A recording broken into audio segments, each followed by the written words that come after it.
How about now, though? Now do I have audio on my microphone? I should. I should indeed. And if only I could stop ripping this earbud out.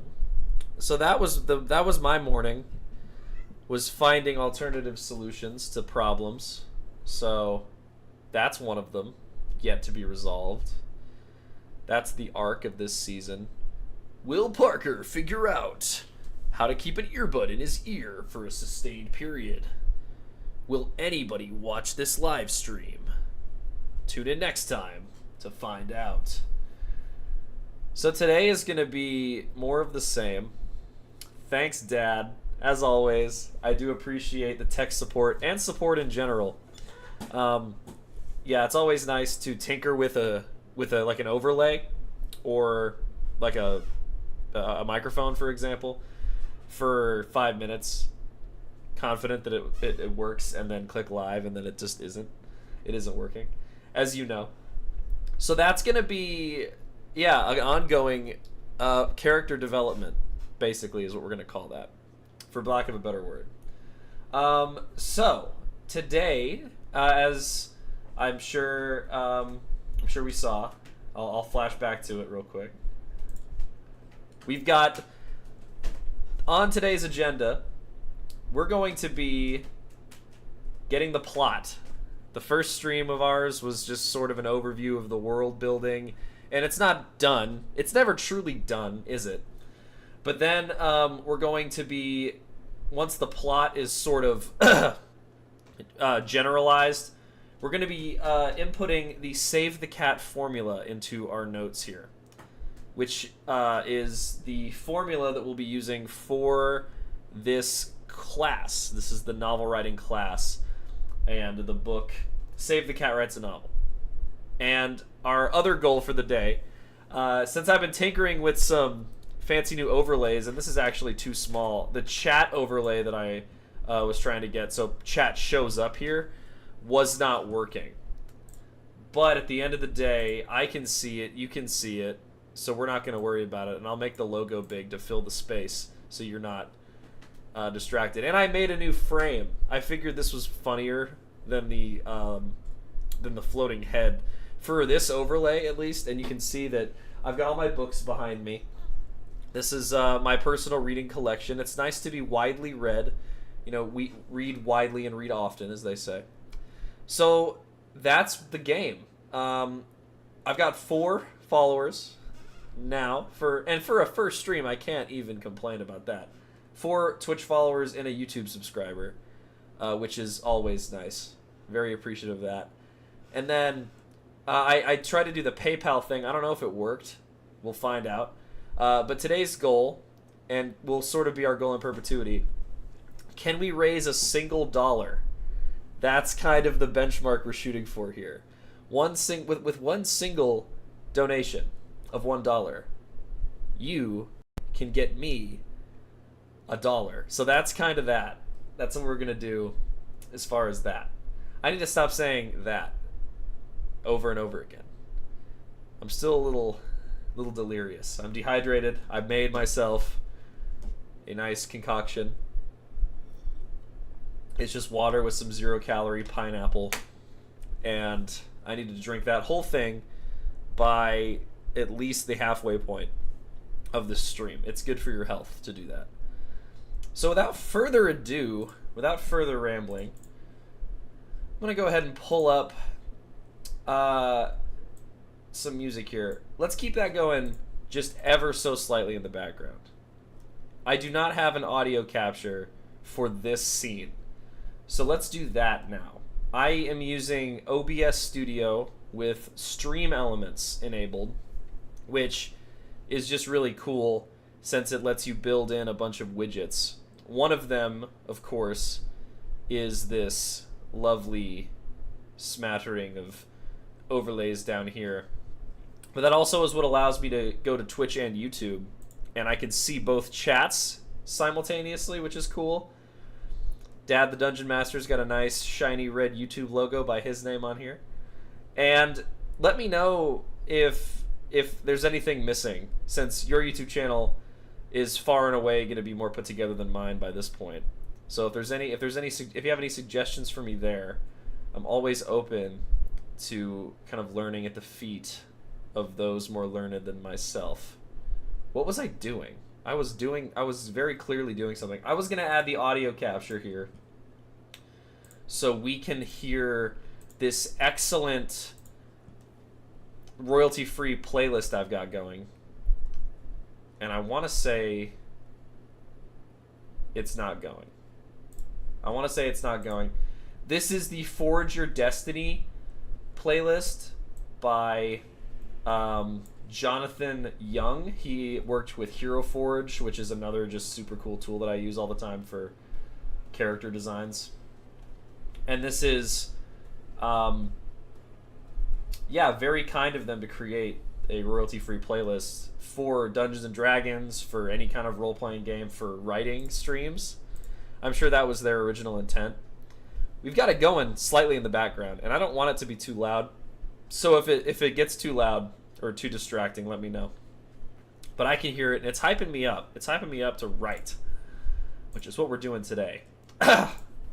So let me refresh my own memory on my own stuff here. So we've got the World of Mythogra, classic sword and sorcery. We've got our character who has just had a slew of things go wrong in her life. We're going to be figuring out what all these other random names mean, and we're going to be getting the plot down. So let me open my book here. I'm going to follow this pretty loosely up until the point where we start plugging it in. Because as with formulas for anything, there's no one right way to do it. But Save the Cat focuses on the formula that really all great stories follow. Creating satisfying character developments, creating stories that kind of give the creator a platform to, just you can have a message behind your story. It can be some sort of grand point you're trying to make, or it can just be fun. But if you want people to get on that same level of excitement, you got to include the meat and potatoes. So let's check this out here. Let's go ahead and make. I've already made a plot section for this, so let's go ahead and start doing that. We've got here, and I'll just kind of type this out as we go here.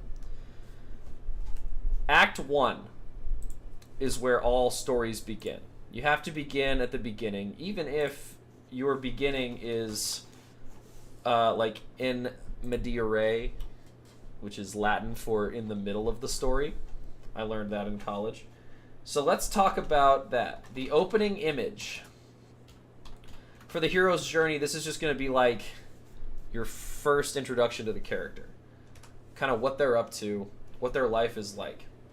So the theme stated kind of follows that by being what your character wants, what your character is going to kind of go through as part of their life lesson, their story arc, right?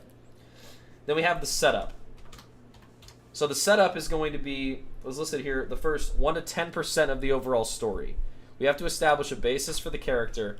We have to make sure the audience understands kind of the stakes and the expectations. The catalyst is what propels the hero into the actual story. Obviously, this is the hero's journey, like the inciting incident. And then you have the debate. The hero always must resist these new circumstances and then decide how to proceed. This is my favorite character moment in like Dungeons and Dragons. Like anytime your character is given a roleplay challenge that you have to kind of work out, when that comes together, there is nothing at all better. And then let's see Act 2. So Act 2, and I've read all these beforehand, but it's a lot to remember. The lectures and the subsequent notes I take next week are going to be very helpful. So let's check this out. We got the break into 2. This is the doorway of no return. You can't come back from the break into 2 because Jonas. I don't need to tag Jonas. If Jonas were here, he would definitely be able to, elucidate my point a little bit. Jonas is a good friend of ours, a member of the Maps and Morons Pathfinder live play series that you can find on the Noble Skies YouTube channel. That lasted about 6 episodes, and it's a lot of fun to revisit those episodes from every now and again, because it was fun. That's the most important thing when you're playing games. So yeah, the break into 2 is the decisive action that separates the status quo of Act 1 into the new upside down of Act 2. Point of no return. This is about 20% into the overall story. The B story, which so many people love, I'm going to be introducing new characters who will ultimately serve to help the hero learn the theme referenced in Act 1. Maybe this is a plucky, naive assistant. I can't say Samwise Gamgee is naive, but you get what I'm saying. It's someone who's going to help them along, help Frodo realize that he does not need the ring. The fun and game section is the part that I brainstormed on the most, and I think I'm going to enjoy writing the most.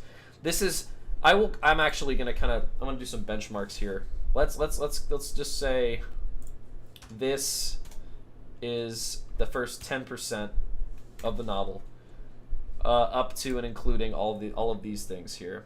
And I always forget where the things are on a mouse and keyboard. I want this little caret symbol from the 6, because that's 10%.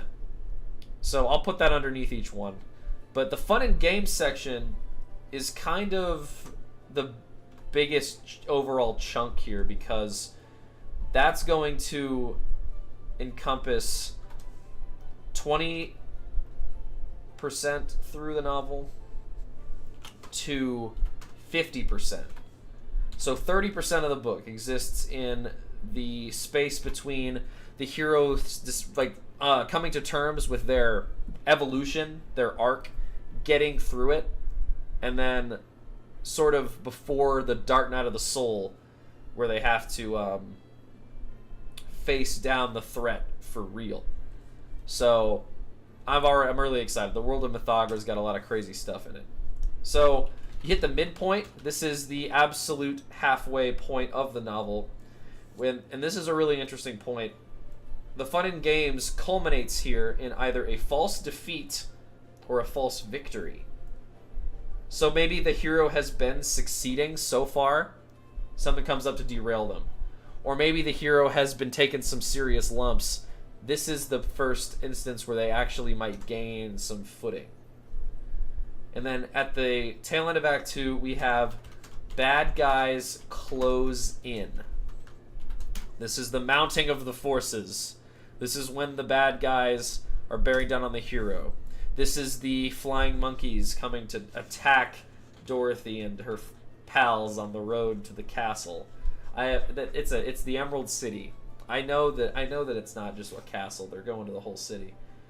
Okay, so they actually do reference Dark Night of the Soul here. I'm pulling together from several other storytelling devices here.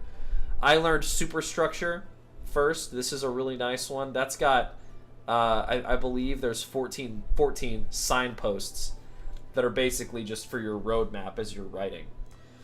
So now we have the All is Lost section. This is when the hero has to, do or die. Lowest point of the novel. An action beat where something happens to the hero that, combined with the internal bad guys, pushes them to rock bottom. And now we have the Dark Night of the Soul. The absolute coolest name for what this is. This is a reaction beat where the hero takes time to process. The hero should be worse off than at the start of the novel, and the darkest hour just before the dawn is right before the hero figures out the solution to their big problem, and they learn their life lesson that prepares them for Act 3. That's too big. Act 3. Am I going off the screen? It's worth checking. Yes, a little bit. So let's scroll down, and let's keep it moving. I can't scroll down because this is the bottom of the page. Once I type this out, I'll scroll down. Act 3, at this point, we have reached... we have reached from Dark Night of the Soul is 75% to 80% of the story. That's where we're at. Act 3 has 3 final beats that... Oh, I want to keep the numbers going. Can I do that? Please? Can I do that? You gonna let me do that? The numbers, Mason. Alright, let me just type 13 dot space. Gorgeous. Okay. So now we need to figure out what precisely these 3 beats are. I lost my page, so let's find it again. Okay, break into 3. Once again, we have crossed a line that we cannot return from, and we're going to break into Act 3, the final 20% of the book. The finale, which is listed here as being... Niclino, please. Listed as being 80% to 99%. So this is the final stretch. And within this beat, the hero is going to succeed and enact the plan they came up with in the break into 3 to win. Because in the arc of the story, conventionally, the hero has to win. Now that doesn't have to look like a victory where everybody is, you know, singing and holding hands, but it has to be a definitive end for something. And then the final image. This is a mirror moment to the opening image. In the opening image, the hero is set in their ways. They are in a situation. Maybe they want to get out of it. Maybe they can't. This is kind of where they've, you know, come to terms before the story begins and they are forced to reconsider their worldview. The final image reflects that. The hero has now returned to some sort of status quo, and they are trying to, you know, now decide how they want to live in this new world that has been created. So this is a novel. How crazy. And I'm actually going to change the format here so we're not cutting anything off. That's kind of obnoxious. If I was watching a stream and I saw that, I'd be annoyed. And then let me also, just kind of while we're at it... It's moving all over the place. What do I do? Wrong thing. You guys get to see some serious learning process happening here.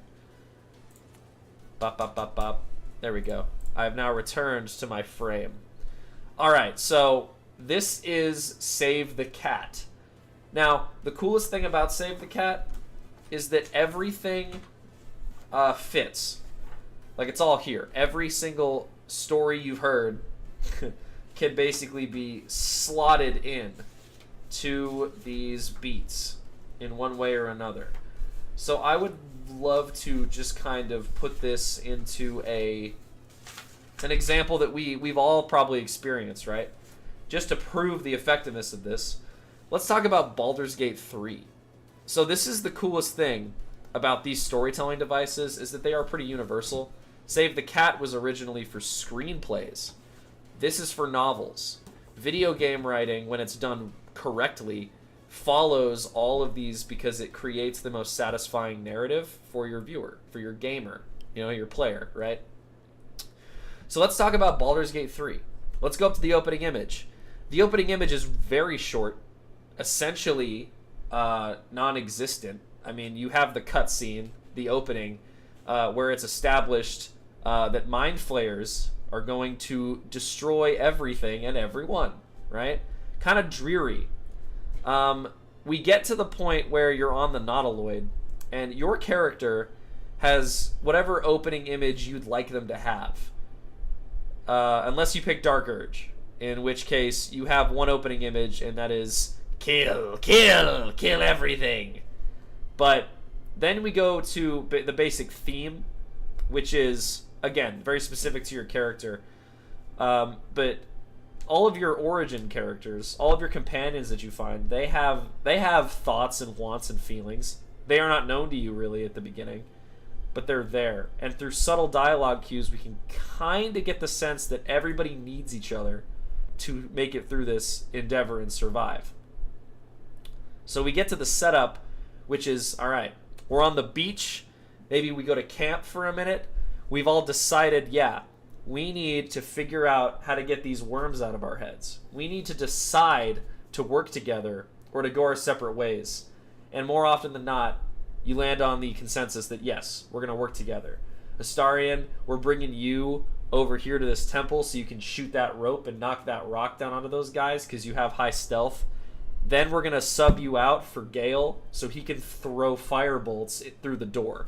So, like, this is where you're figuring out what everybody's for. And then the catalyst, of course, is when you reach that inevitable point where you realize, you know, rogues just aren't that good until, like, level 3. So you're going to sub Astarion out completely and then just bring Karlach, you know, because what else are you going to do? Have a low AC in Act 1?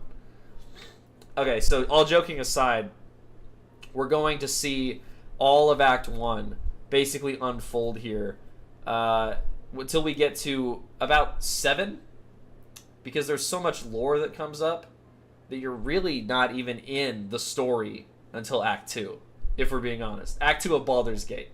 Contrary to Act 2 of Baldur's Gate, which is arguably the shortest one, this is where obviously most things happen. If we're talking about the overarching story, Break into 2, you could call that the Shadow Cursed Lands, for sure. Because then you're actually encountering the full might, or just a taste of what this threat will hold for you. So we're gonna look at that as kind of, yeah, Act 2. But throughout all of this, the fun and games take place, you know, whenever you want them to.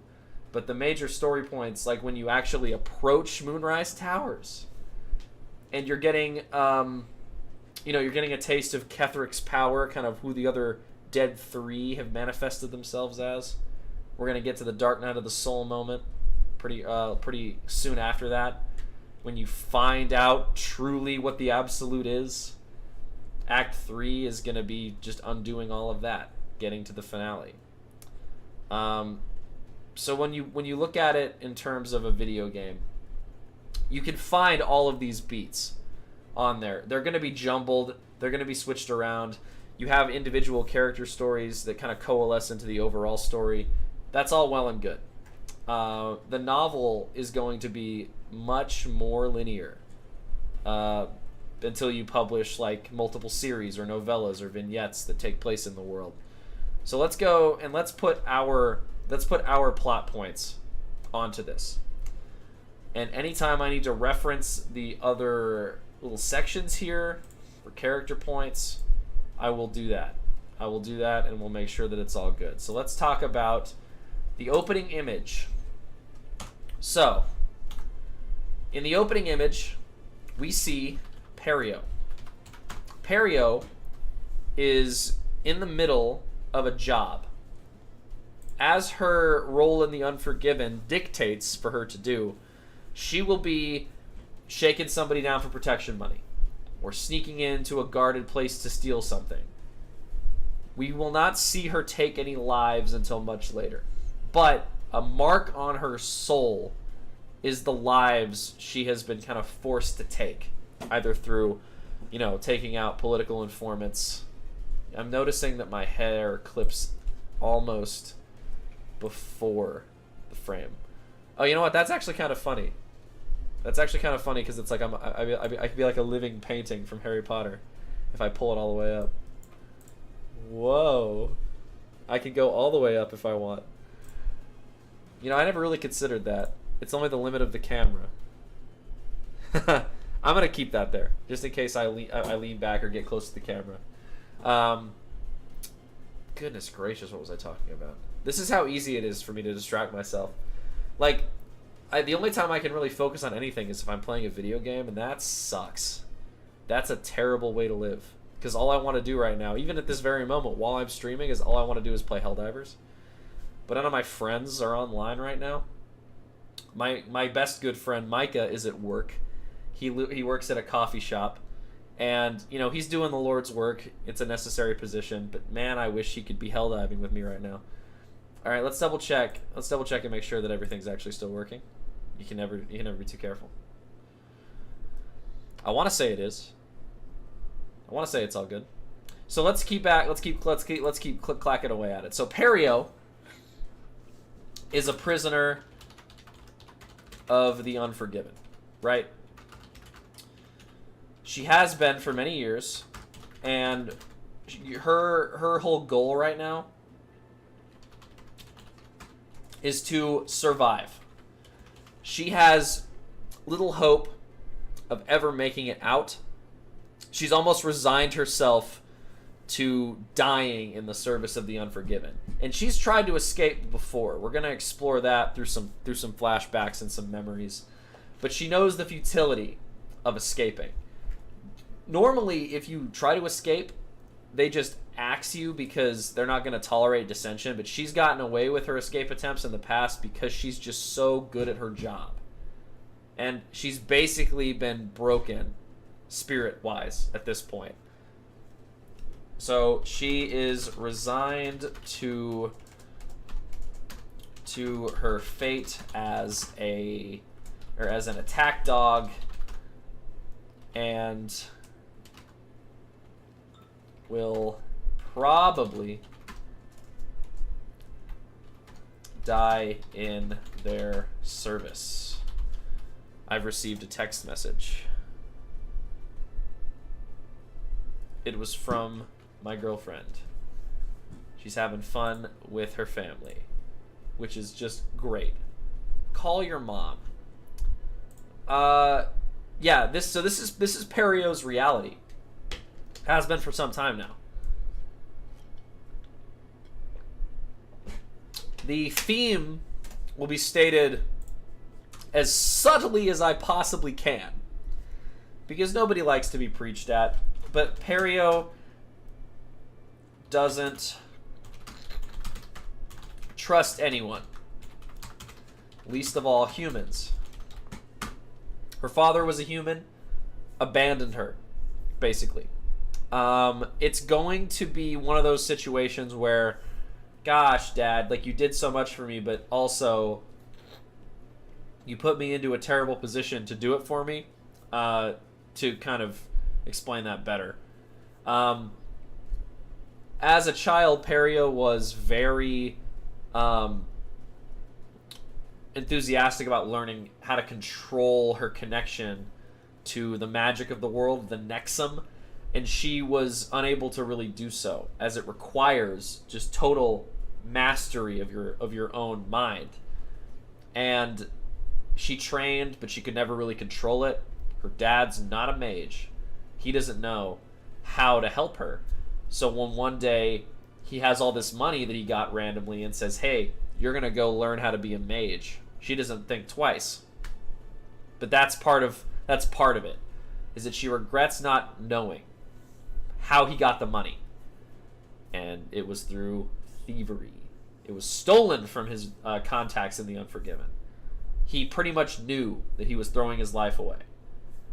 But Perio's own lack of knowledge about his intentions is going to be kind of fueling this discontent towards humans. Humans aren't doing themselves any favors in this universe by just kind of being generally shady. So she's thinking, I don't need anybody. The only thing that people have ever done for me is, like, kick me and put me down. So through changing her situation and receiving help from others, she is going to learn to trust again.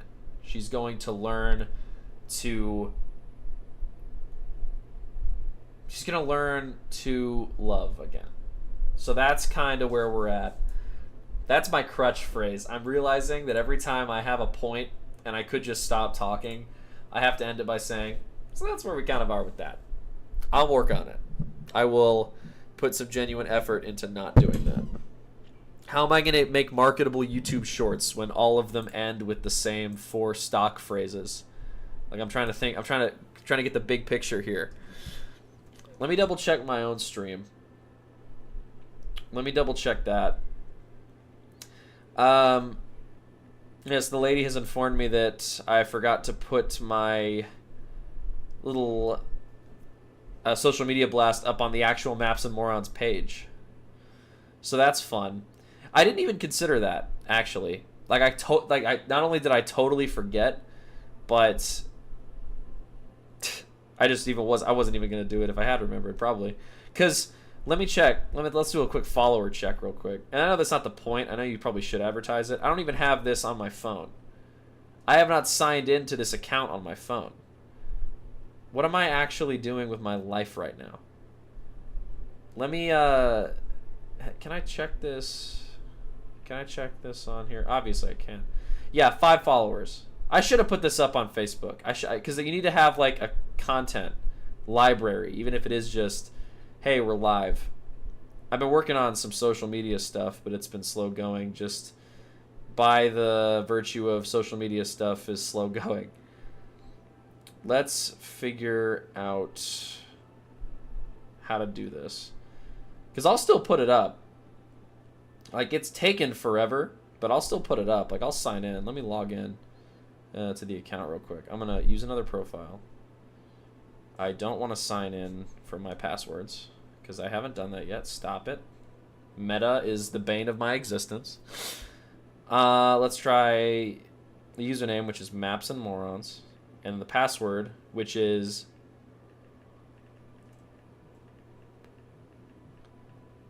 yes.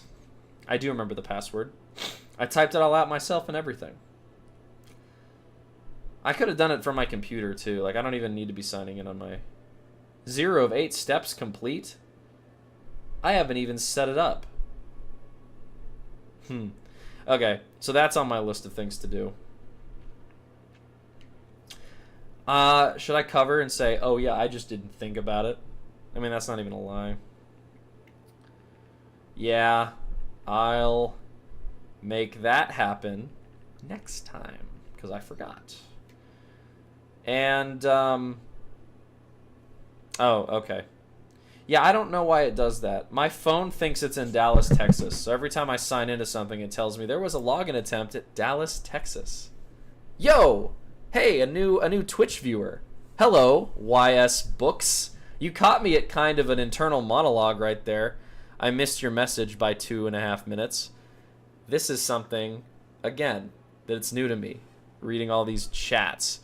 Maybe the opening image should be the world theme, which you have as the opening image excluding her lack of trust. Setup. Perio doing something in the world. Excellent point. These things don't necessarily happen in the chronological order that they're presented here. So, like, I'm sure I could make that more clear visually. But basically, are you familiar with Save the Cat? As somebody with books in their little tag, I would love to know, like, kind of where you're at as far as writing. This is the first time I've ever kind of explored this. But with my understanding, you are awesome then. I appreciate you being here. Because, yeah, the world, the theme is going to, that's going to come in the beginning. And then the slice that we get of the world is going to be, obviously, through the point of view character, who is Perio. And we're going to be getting her trust, her lack of trust, rather, just kind of through her dialogue. I'm huge into, like, show don't tell, and I don't mean to say that like it's some revolutionary thing, but that's all I've been taught. So we're gonna need to pull up some previous writing of mine at some point, I guess. That's something that writing streams do. I've watched a lot of writing streams in preparation to do this, like the last week and a half before my first stream was just me doing that. People do that. They show their own work and they actually kind of like give some credibility for themselves. So that's like something to do. Let's see. And then Dad, you know, the human experience. Yeah, Michaela's going to be my social media guy because of her proficiency in that. She's done that for companies and actually gotten paid to do it. So it's like, yeah, the fact that that the socials have been underutilized up to this point, you know, I just haven't given her all my login stuff. I'm sleeping on it. It's like free money. Okay, sweet. So, yeah, the scene that I have it basically, we're gonna get like an establishing shot of kind of where she's at, and the city that we're in here is going to be known as, and I wrote this down somewhere. This is why I have Nuclino up. I'm trying to put stuff in. In the kind of kingdom here, which is... Here it is. Goldmoor. The town is going to be known as Holes Cove. So it's a coastal town that has a lot of trade come through it. So the Unforgiven, which Books, can I call you Books, is a mercenary organization that basically employs its debtors to run their criminal enterprise. So if you extort somebody and the Unforgiven is kind of like called in after you, they will imprison you, and under threat of your execution will force you to kind of do their dirty work, up to and including extortion and murder and theft and things like that. So this is a very like Dungeons and Dragons fantasy style world. It's got cities with guards and shipments of crates of alchemy materials and armor and weapons coming in. So a lot of opportunities for smuggling and things like that. Just your standard like D&D Thieves Guild type of stuff. My point of reference for all of this is just years and years of doing what everybody else does. Reading the books, playing random games, homebrewing just groups of people for your players to fight for the sake of having them to fight. And so my inspirations there are very clear-cut. Perio will be on a job. She has been in their service for some time now, and the years will be defined, but she's going to be there for most of her young adult life, which as a half-elf, elves are something different in this universe, but as a half-elf, half-human, she is long-lived, and her service is going to be long as a result. And she is very good at kind of sneakery. So it's projected, much to her dismay, that she's going to live a long time, but she's not going to, just sit around and waiting to die. She's going to do stuff while she's around. So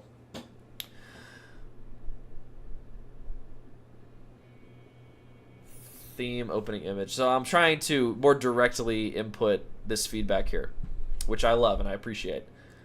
Opening image should be the world theme. What you have is the opening image, excluding her lack of trust. Yeah. Through her dialogue, that's how we'll kind of figure out. She's got some reservations about people. All people, particularly humans. Let's go back to this.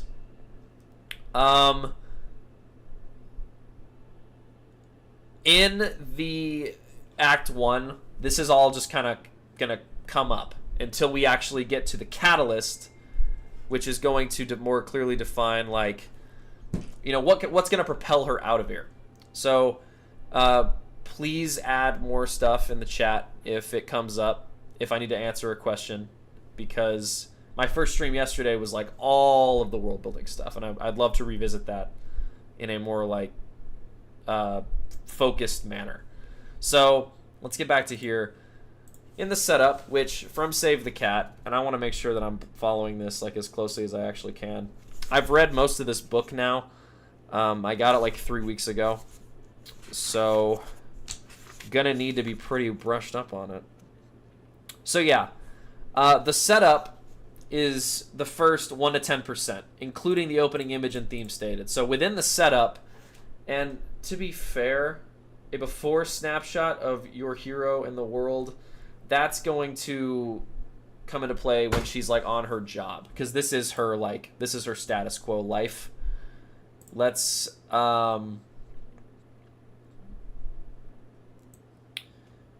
get this, and I'm just going to copy this here because same information being presented. This is kind of what we see.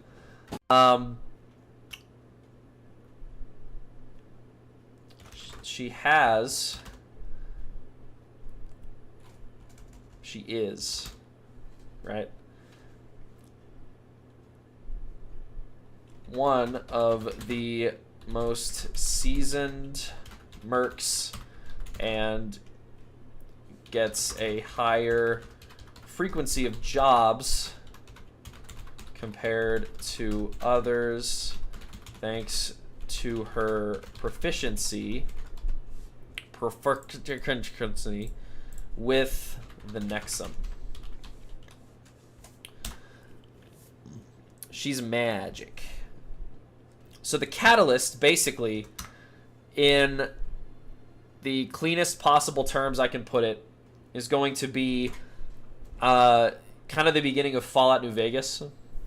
So one of the higher-ups pulls Perio aside and says, we're... I forgot to put a quotation mark. We're moving you and some of our other prisoners to another town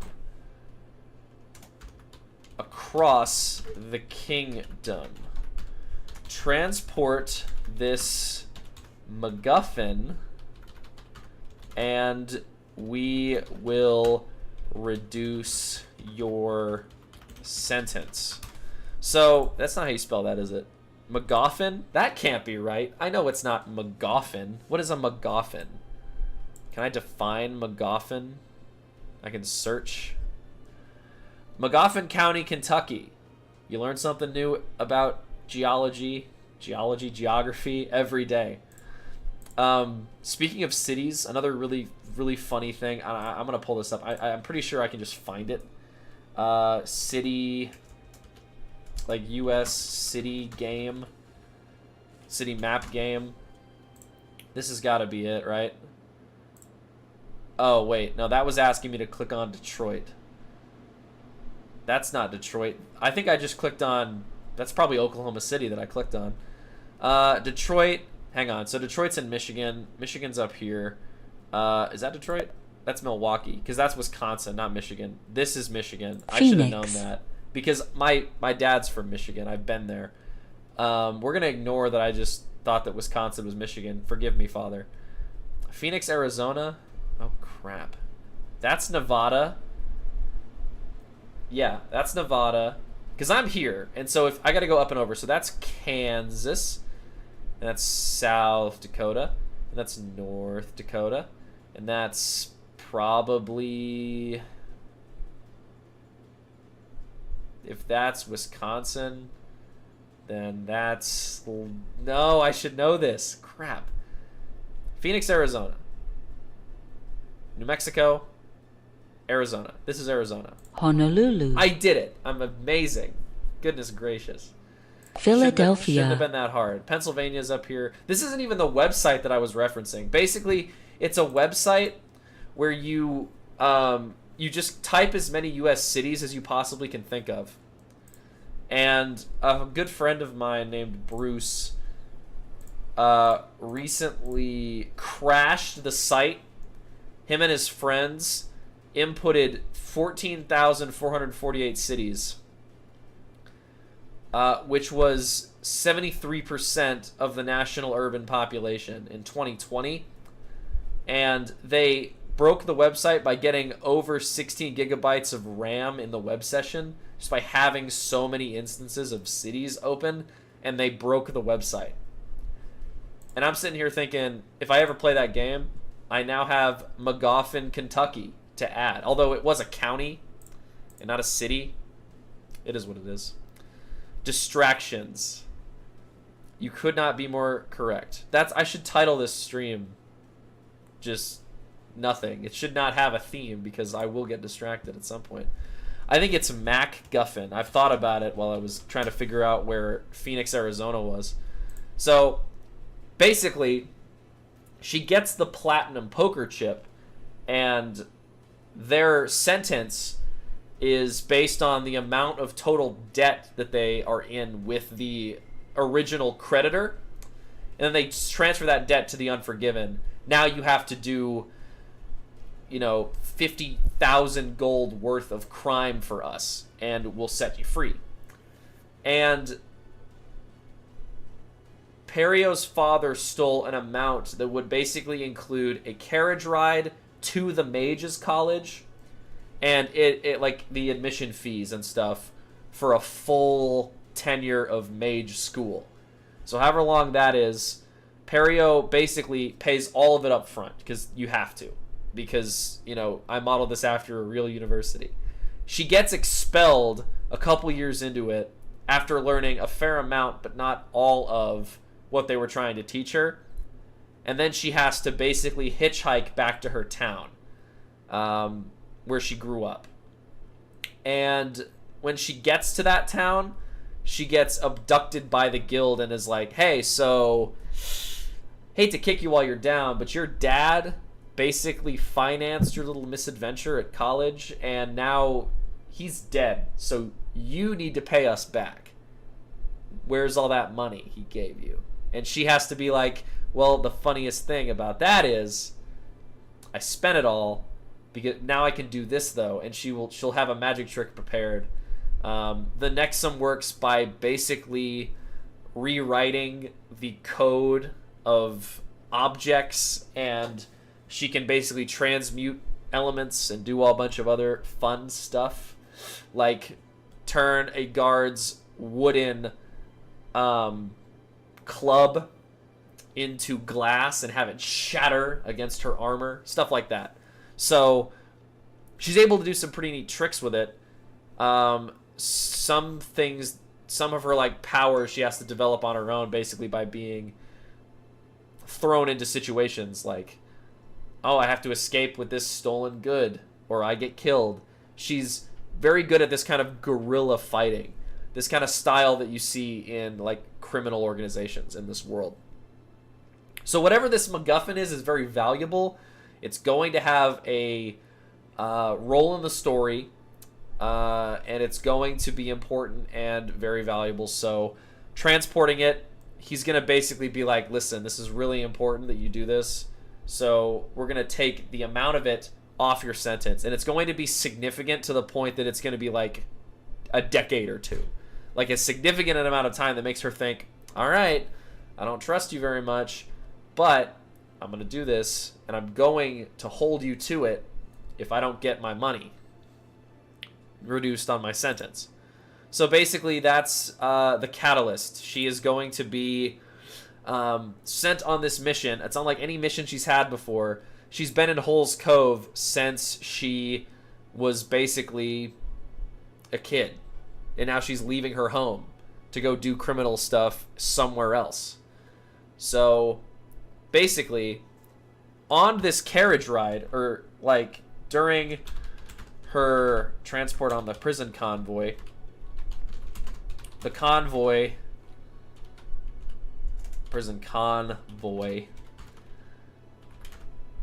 I'll rewrite this later. The convoy is attacked, is the biggest thing.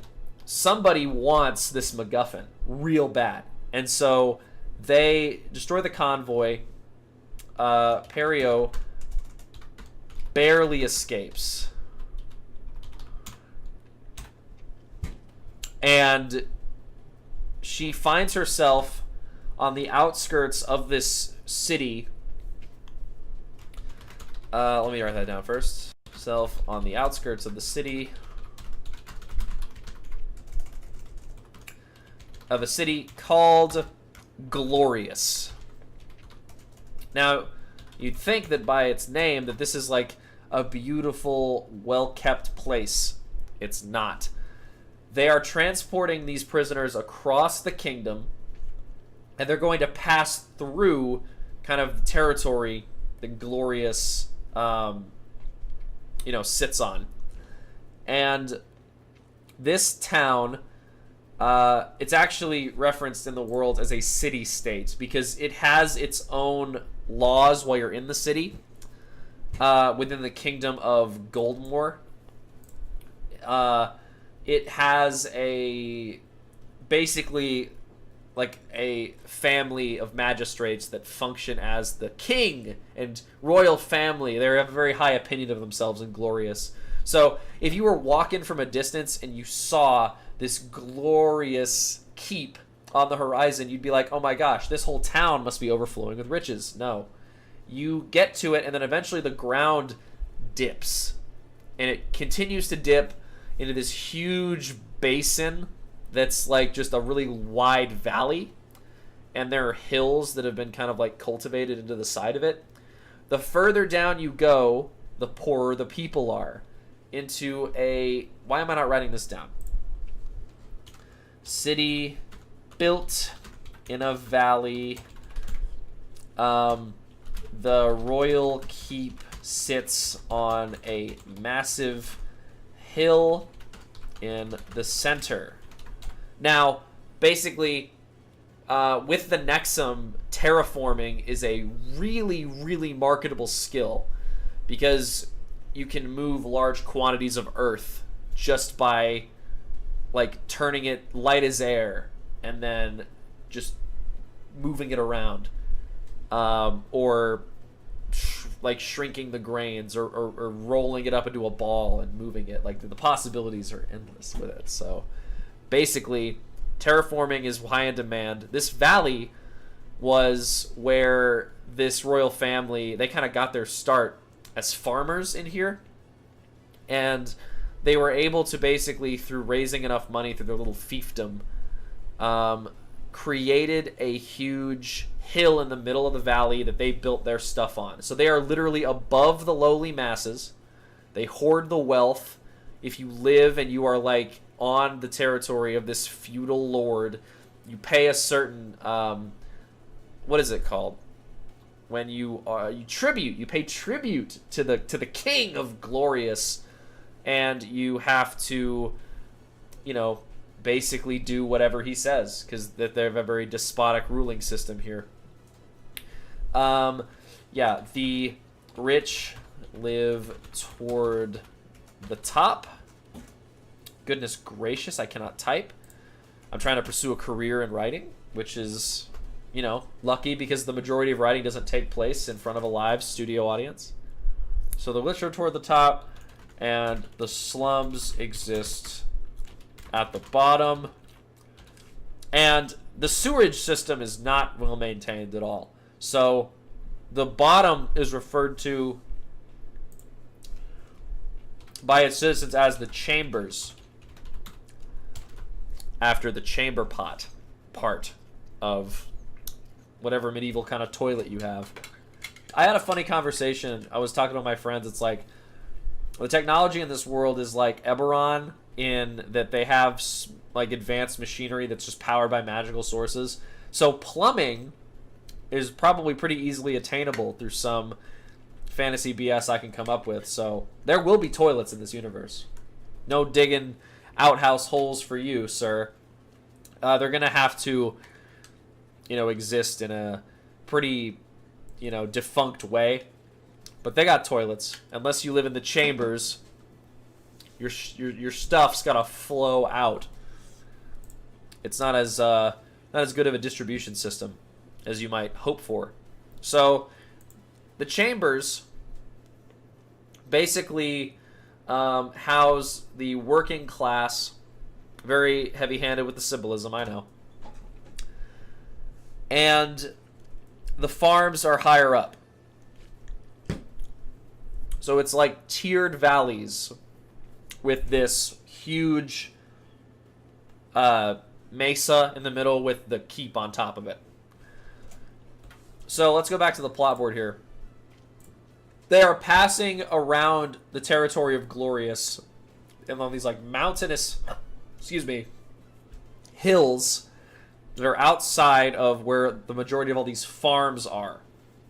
We're going to use a really cool map making software for this to create the map. It's what I use to create this background here. It's called Asgar's Fantasy Map Generator. It's really neat. And I can kind of draw on it, so we're going to be kind of mapping out the topography of that at some point. That's a future stream we're going to do. But at the moment, we're just kind of talking about it. So Perio finds herself thrown down this cliff and ends up in a field badly injured. Not badly that she can't walk, but badly enough that she like needs a place to lay low. And who does she encounter but unnamed side character number 7, who, through, it's like she seeks refuge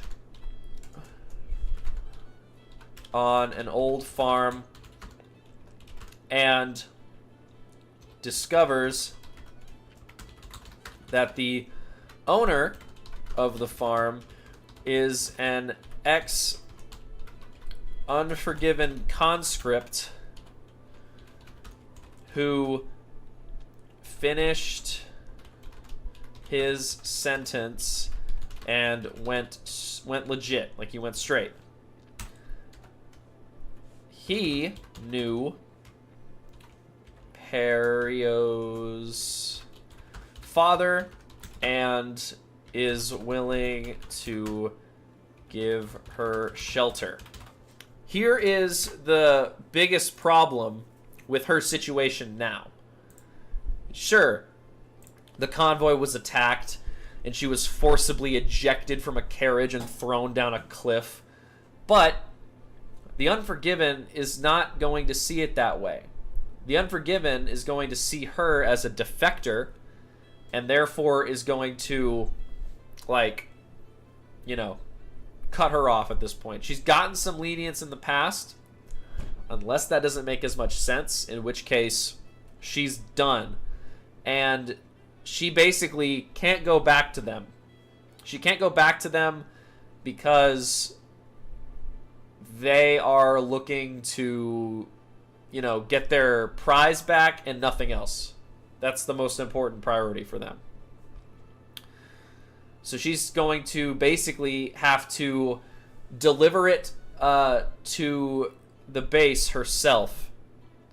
She's thinking, or they're going to kill me. So she's trying to get across the kingdom, but she doesn't have any money. She's a little injured.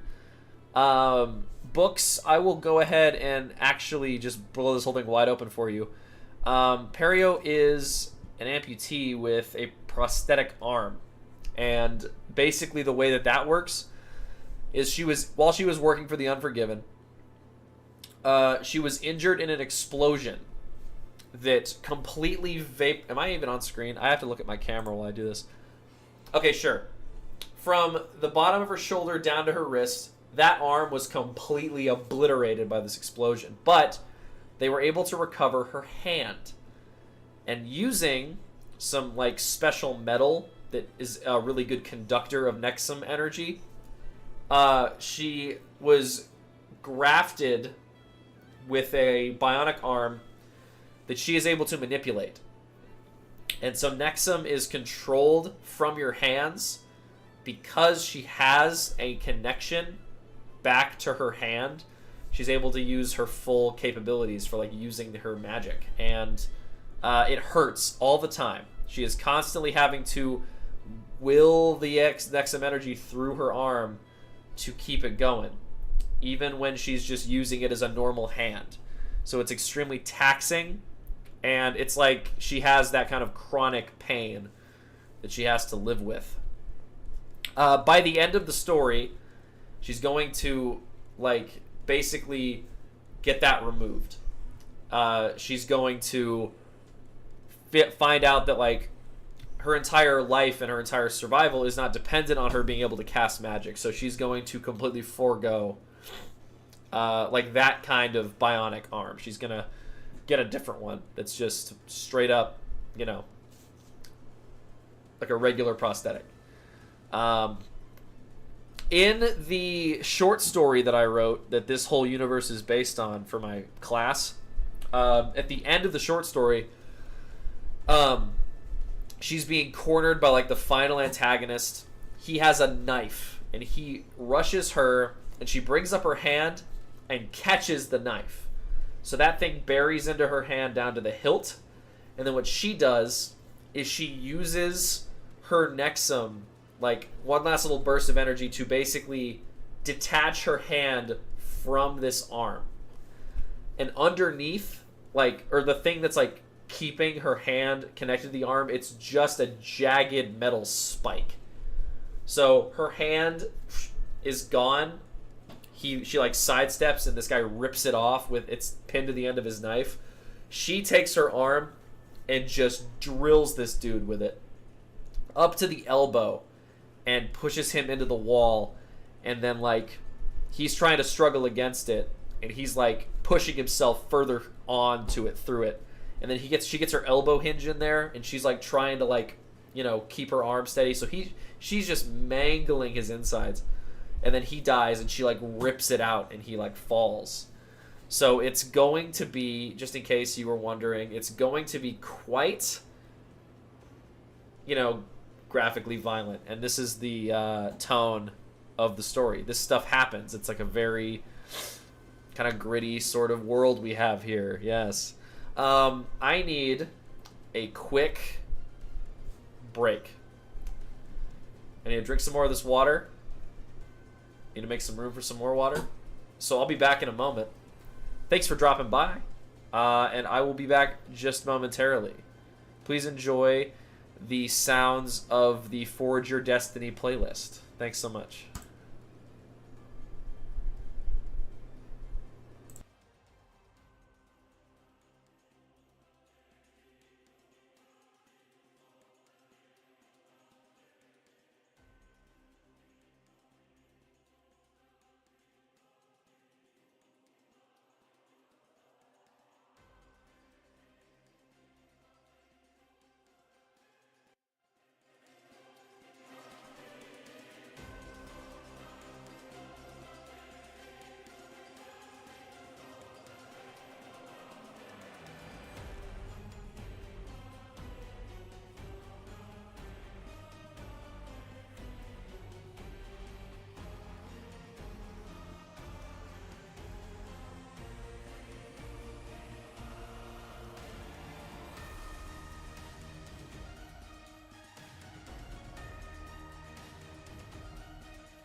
Alright, we're back. I'm going to turn this volume down slightly. It was great where it was. I am loving this. I'm having a lot of fun, so I appreciate you hanging out. If you're in the chat and you've got a project you're working on, if you are currently involved in the throes of content creation as I am, drop your socials in the chat, please. Collaboration and encouraging community support, something I hope to be fortunate enough to get to do with this channel. So I'm gonna cut out the middleman with this one. Dad the Dungeon Master has an excellent YouTube channel wherein he makes short skits, just kind of encompassing, you know, very relatable Dungeons and Dragons moments. Makes a lot of great tutorial videos. Kind of helped me out when I was first getting into DMing like professionally at conventions and things. So great resource. YS Books, if you happen to have a Twitch stream or a Instagram page or anything, if you're working on something, love to talk about it. So please enlighten us. Yesterday we had, well, 2 days ago, my last stream, we had my good friend Revan jump in. He is also working on his novel for the class we're both taking next semester. which starts in 2 days. Oh, God. School. This break has been too short. But I'll be streaming all semester long, chronicling my progress. I need 3,000 words a week on this. So tomorrow we're actually going to try to write something. I don't know how comfortable I am actually writing on stream, because I've never done it. I don't know how I'm going to feel. Today I want to get the plot hammered out as best I can, and we'll start writing. So, you know, we're doing it.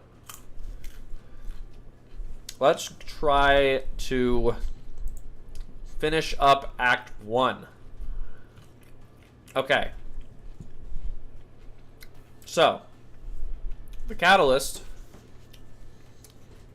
as I understand it, is in the inciting incident that happens that will catapult them into a new world, the hero into the new world.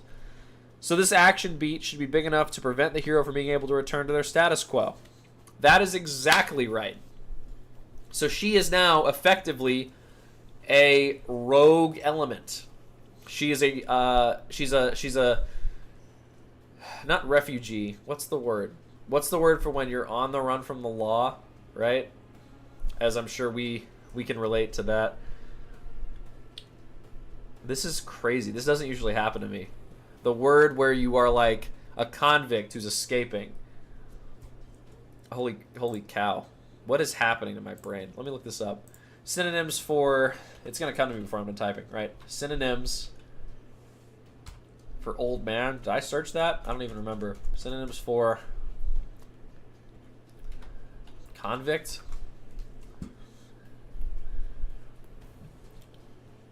None of these are what I'm thinking of the word. She is on the run. She is like a prisoner who's escaped. And she's on the lam. Why can't I think of that word? The point is, that's what she is. And so she cannot return and just be like, hey guys, I'm back. And she's also going to probably, until she can make it, be hunted down. So she's got to clear her own name and get this done. Problem is, her injury is leaving her really unable to get there. She doesn't have any money. So she has to now achieve the debate, which, according to the book, the reaction sequence in which the hero debates what they will do next, presented in the form of a question such as, should I go? And then her reluctance to change. Here is where this gets a little spicy, a little interesting.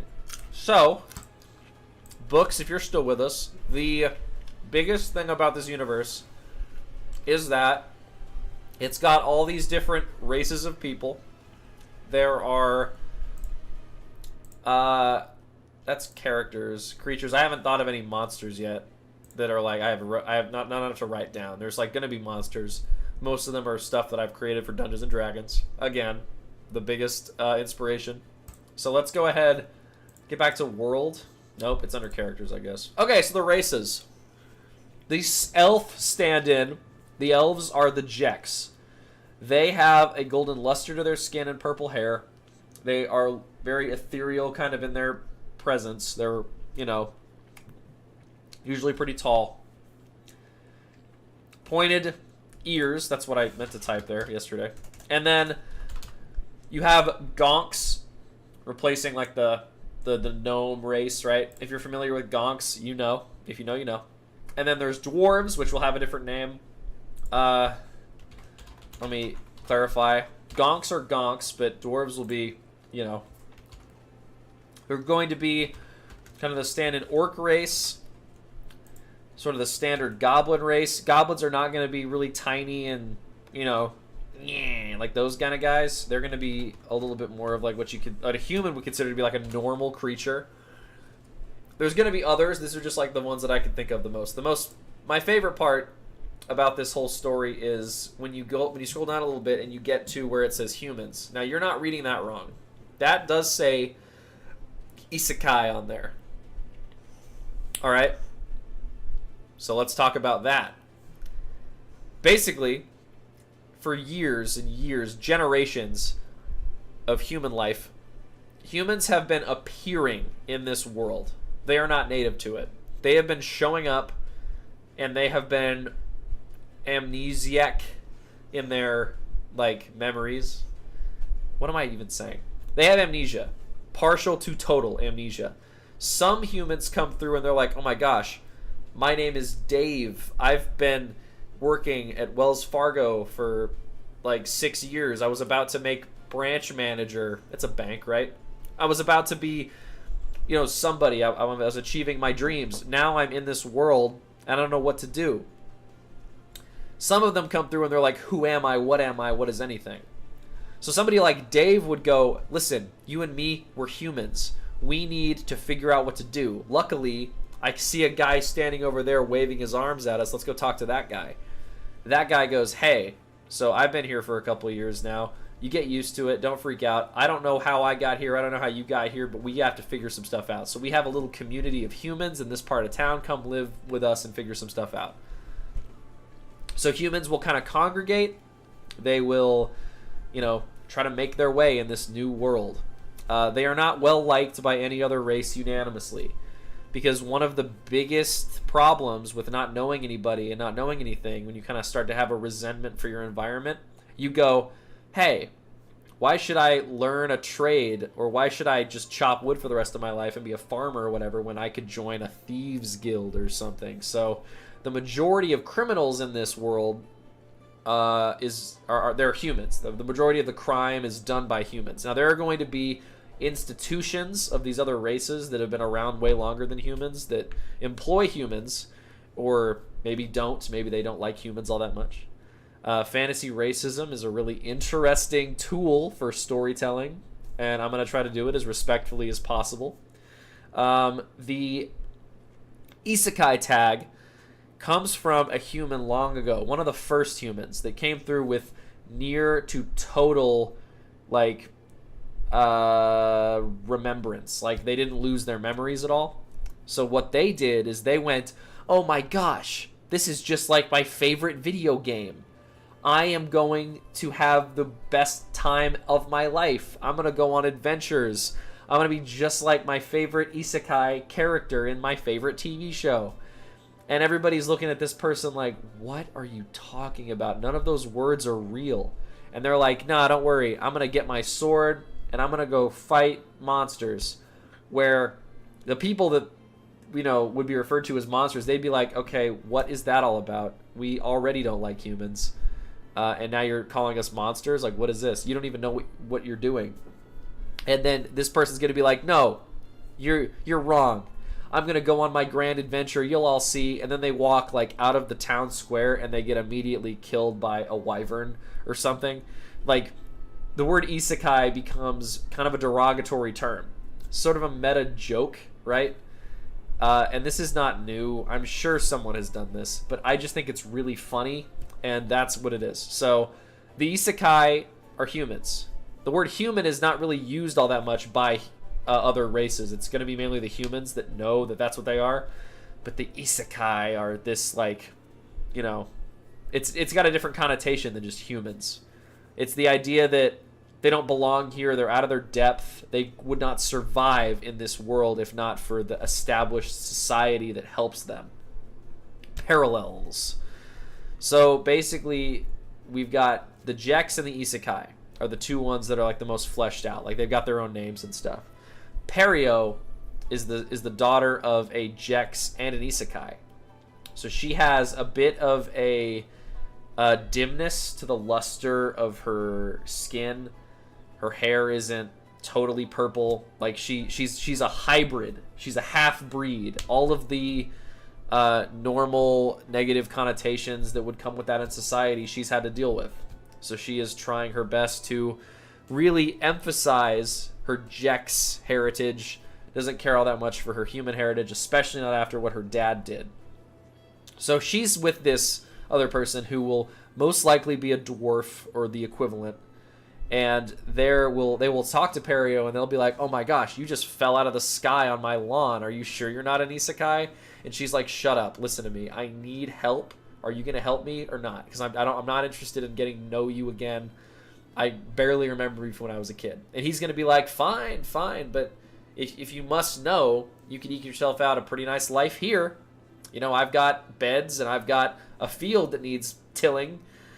you could just, and she's like, my one remaining little shred of conscience is telling me not to do that because A, it sounds boring, and 2, I don't need to be here where people can get hurt because they're gonna come after me once they realize that they're not gonna get their little MacGuffin.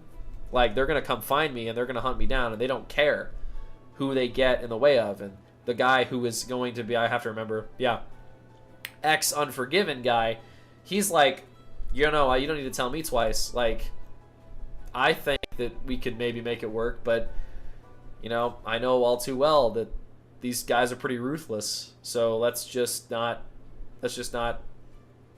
take any chances here. You need to get out of here. And Perio's like, yeah, I just said that. And the guy's like, okay, well, here's what I'll tell you. I'm making a pretty good living here. I'm not going to give you my fortune, but I will give you a horse, and I will give you some supplies and some money, and I'll even send my best stable hand with you. Because in your condition, there's absolutely no way you're going to make it across the kingdom on a horse by yourself. And he is going to introduce her to a man named Belch. This is the funny part of the serious part. So let's talk about Belch for a second.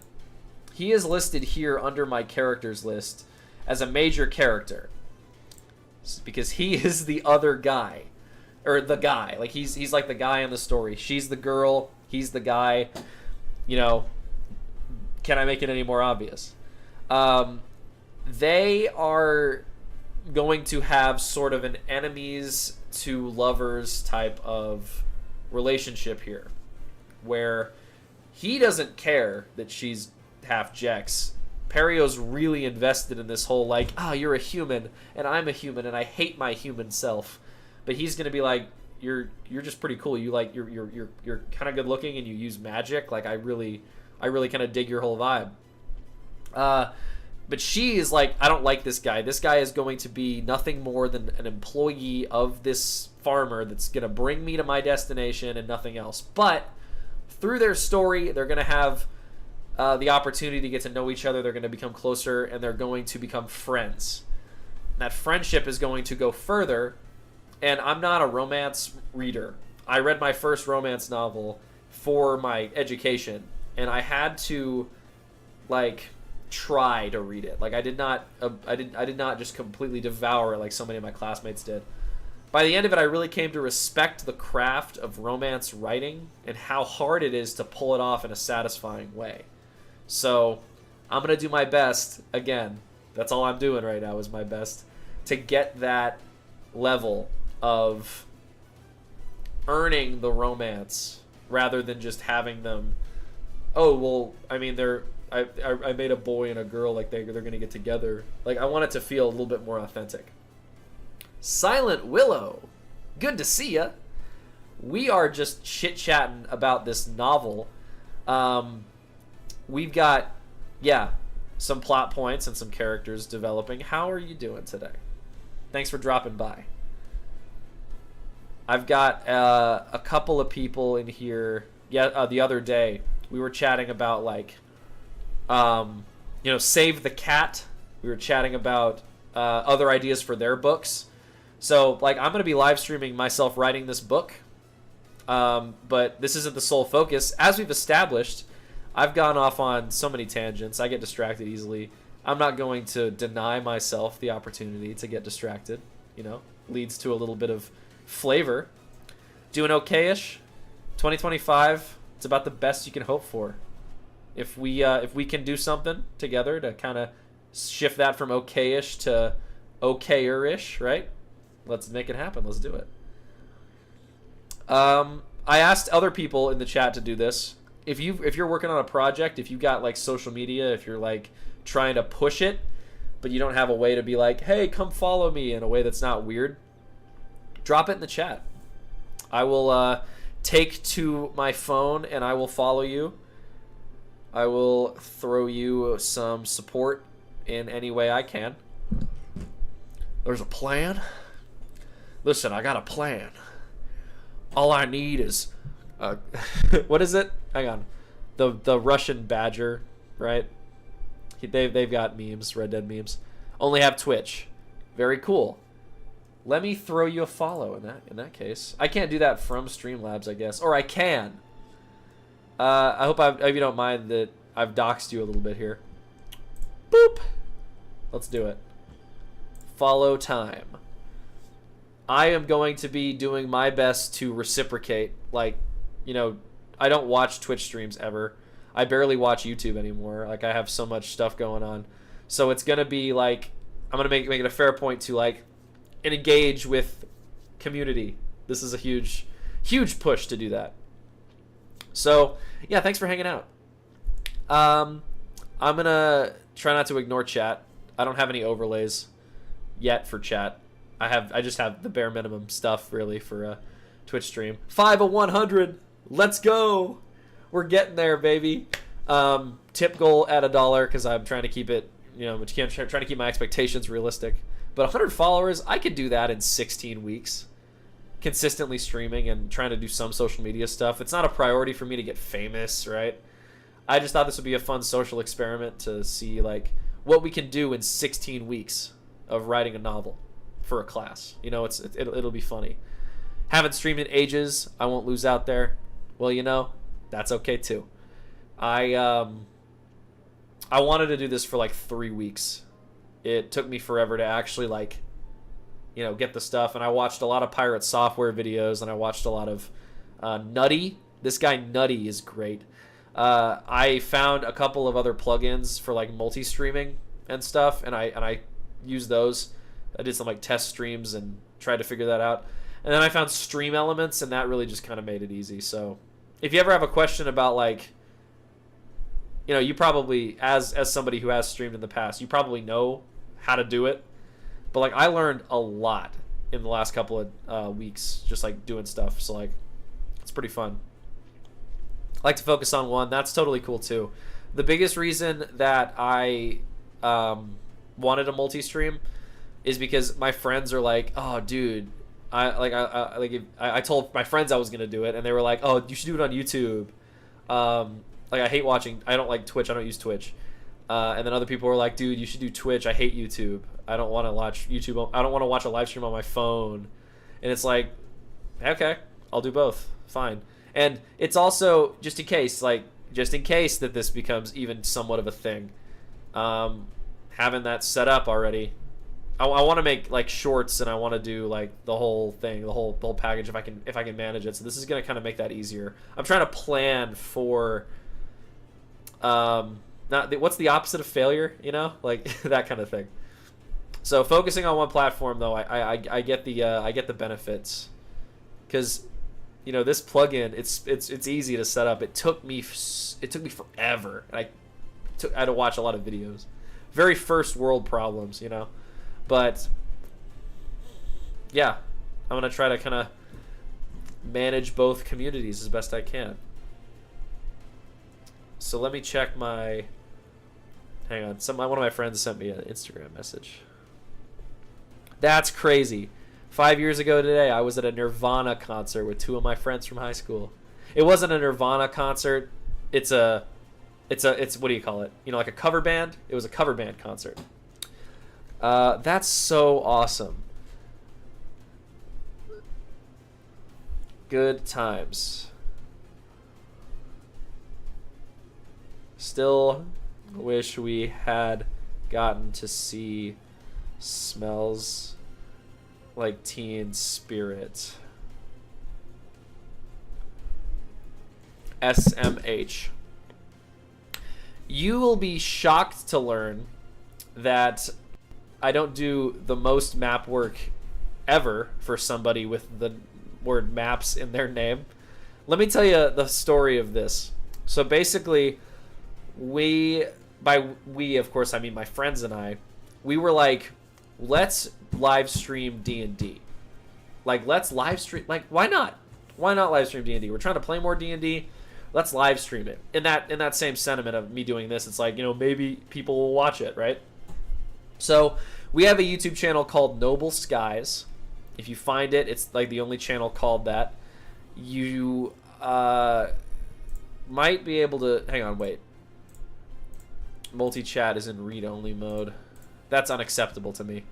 There's a doc for chat. Where is it?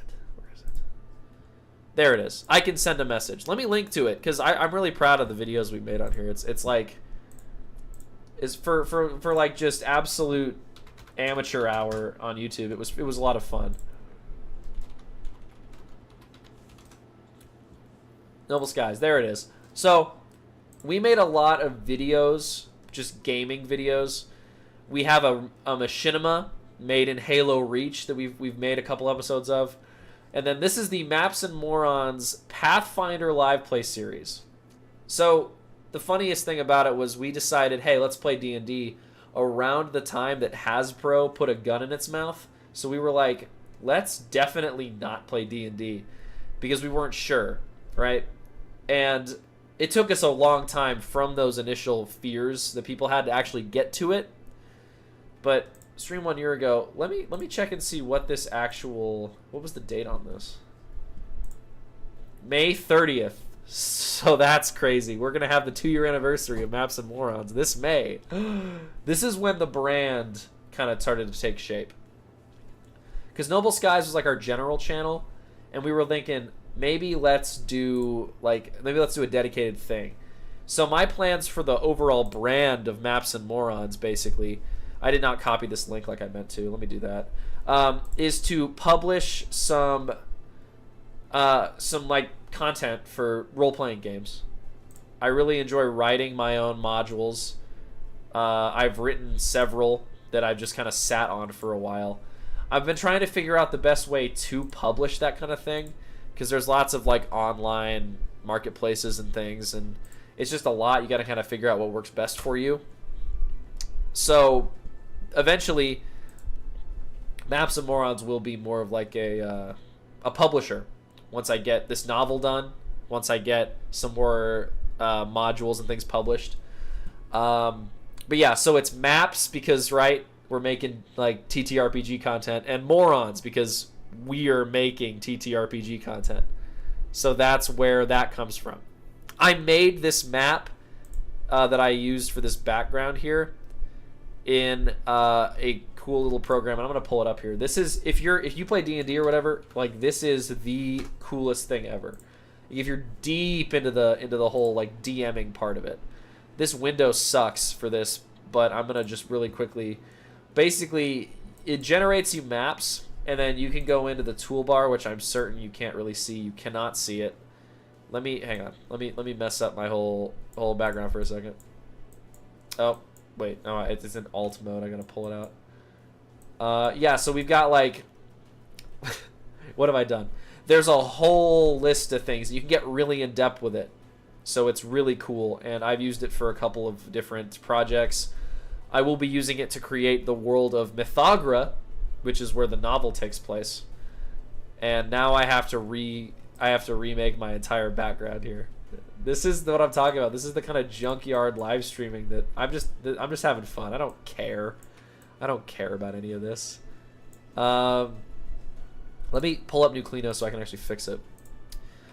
You know this map maker well. Ah, yes. A cultured individual. That's very nice. I really like it, yeah. And then designing your own maps in Photoshop is a flex. That's awesome. Photoshop has always been like weird for me because I took okay. It was like an overall design class, so we learned Adobe Illustrator and Adobe InDesign, I think it is, the one where you can make PDFs. I'll find it. I'll publish it at some point. But I made like a fast food menu for like a fake restaurant run by Macho Man Randy Savage. That was fun. So like I don't have like my own license for it, and I kind of get one with my university, but it's like one of those clauses where it's like not only does Adobe be like, hey, we're gonna make like AI content using your stuff as training material, they also basically say that at any point we could claim the rights to this in their like contracts. My university does a very similar thing where like anything you create with their software that they pay for, it's like they basically own it. It's like probably nothing to worry about. But if I'm trying to like publish stuff and make money, I'd rather not mess with it. I'd rather just kind of have it on my own personal license, right? And then yeah, so it's the University of Oklahoma. That's where I'm at. I have another social media account where I'm very public with my affiliation with the university, so I don't care. So okay, I will not speak on this as an expert, but this is stuff that I've read, and I've read the contract. It does basically, for all Adobe products, like Adobe Creative Cloud, it's one of those things where you're never going to have to worry about it. Like, they're never going to be like, hey, Silent Willow, that map you made, it's going on Adobe's Instagram as like a banner, and we're going to edit it, and because we own it. It's ours now because you made it with our program. Creative Cloud is just like the suite, so like everything within it, like Photoshop and Illustrator and stuff. Like when you like, your consent is implied by your usage of the programs. So it's like, again, not a huge deal. CS6, yeah. Yeah, so I mean, like, again, not something that you'll probably ever have to worry about. Oh, okay, so if you have like a personal license, that might change it up. Again, I'm not an expert on this, but we talked about that in my design class, which was 2 years ago. So yeah, anything that I'm remembering could be slightly different. I do this a lot. I usually just go, Pirate Software talks about that. He's a smart guy. Go watch his video about it. But yeah, that'll be my personal kind of way to do it. At some point, I'll probably end up buying Photoshop or Illustrator. I loved using Illustrator. Illustrator was fun. At the moment, I just kind of use Canva, which, yeah, I know, Canva. But I'm not a designer. I'm not an artiste. I don't claim to be an artist. I need something quick and dirty. So, like, I took this picture frame and this photo of a library. You know, never used Canva because I mainly use it for school stuff. It's like more fun than PowerPoint. Can't paint a decent landscape. It's a pretty awesome. You can paint a decent landscape. That's cool. That's cool. That is a real technical proficiency that I wish I kind of had. I totally, I believe that if I sat down and practiced for hours and hours and hours at a time, I could stand on my own merit when it comes to that kind of thing. I am absolutely sure that you can paint a decent landscape. I don't have that, like, real artist brain. That's why I do writing, Not to diss writers, although we know what we are. Nice. So, if you're published, absolutely share that out. I would love to send some traffic your way if anybody happens to, click on a link. Fantasy novels, right? Okay, no publishing, but fantasy novels, right? Because I feel like that's going to be the majority of people who stream. It's like sci-fi or fantasy. Very cool. Very cool. Anything you'd like to share about your work, you can drop it. You can drop it in. We can talk about it if you'd like. That's totally cool. Not only fantasy. Yeah. Fantasy has got to be my favorite genre to read. Ranking them, I would have to say that it's like fantasy and horror. Like, I love horror. Like, Stephen King and Dean Koontz, although he kind of sticks to thriller more than horror abject. Just anything that gets the skin crawling. I love it. Alternative historical fantasy sounds fantastic. You should have been here 2 days ago, because I was talking with my buddy Revan. He is writing a let me make sure I don't misrepresent him. Is my Twitch chat going to be refreshed? Nope, it's just the stream. Got it. So it was an alternate history of the United States where society had not progressed past the technology of like the 1890s because of a war between gods and demons. And so there's shaman and there's cowboys and there's a lot of real crazy stuff that basically halted civilization. So they're kind of stuck in this weird limbo between the gods and demons at war constantly on the mortal realm. It's really neat. I was originally for this class going to write, it was also kind of about cowboys, but it was werewolves specifically, like some sort of lycanthropy that manifests in like a somewhat unique way, because I really wanted to play around with like fantasy cowboys a little bit. I ended up shifting to more like sword and sorcery fantasy, just because I have more experience in this world. And for 40,000 words in 16 weeks, I could manage it with a new plot, but this one I've kind of had for a little bit, so I wanted to kind of develop it. Yeah, bro. 40K. That's what's crazy, is that everybody I talk to about it is like, yeah, I'm sure. I hope so. I appreciate your faith. It's 3,000 words a week, and that's not even 500 words a day. So the biggest thing is making sure that I give myself time to write. That's the only real hang up I have, is I usually need a lot of time to sit and stare at a page before stuff actually kind of develops from my hands to the keyboard. That's really cool.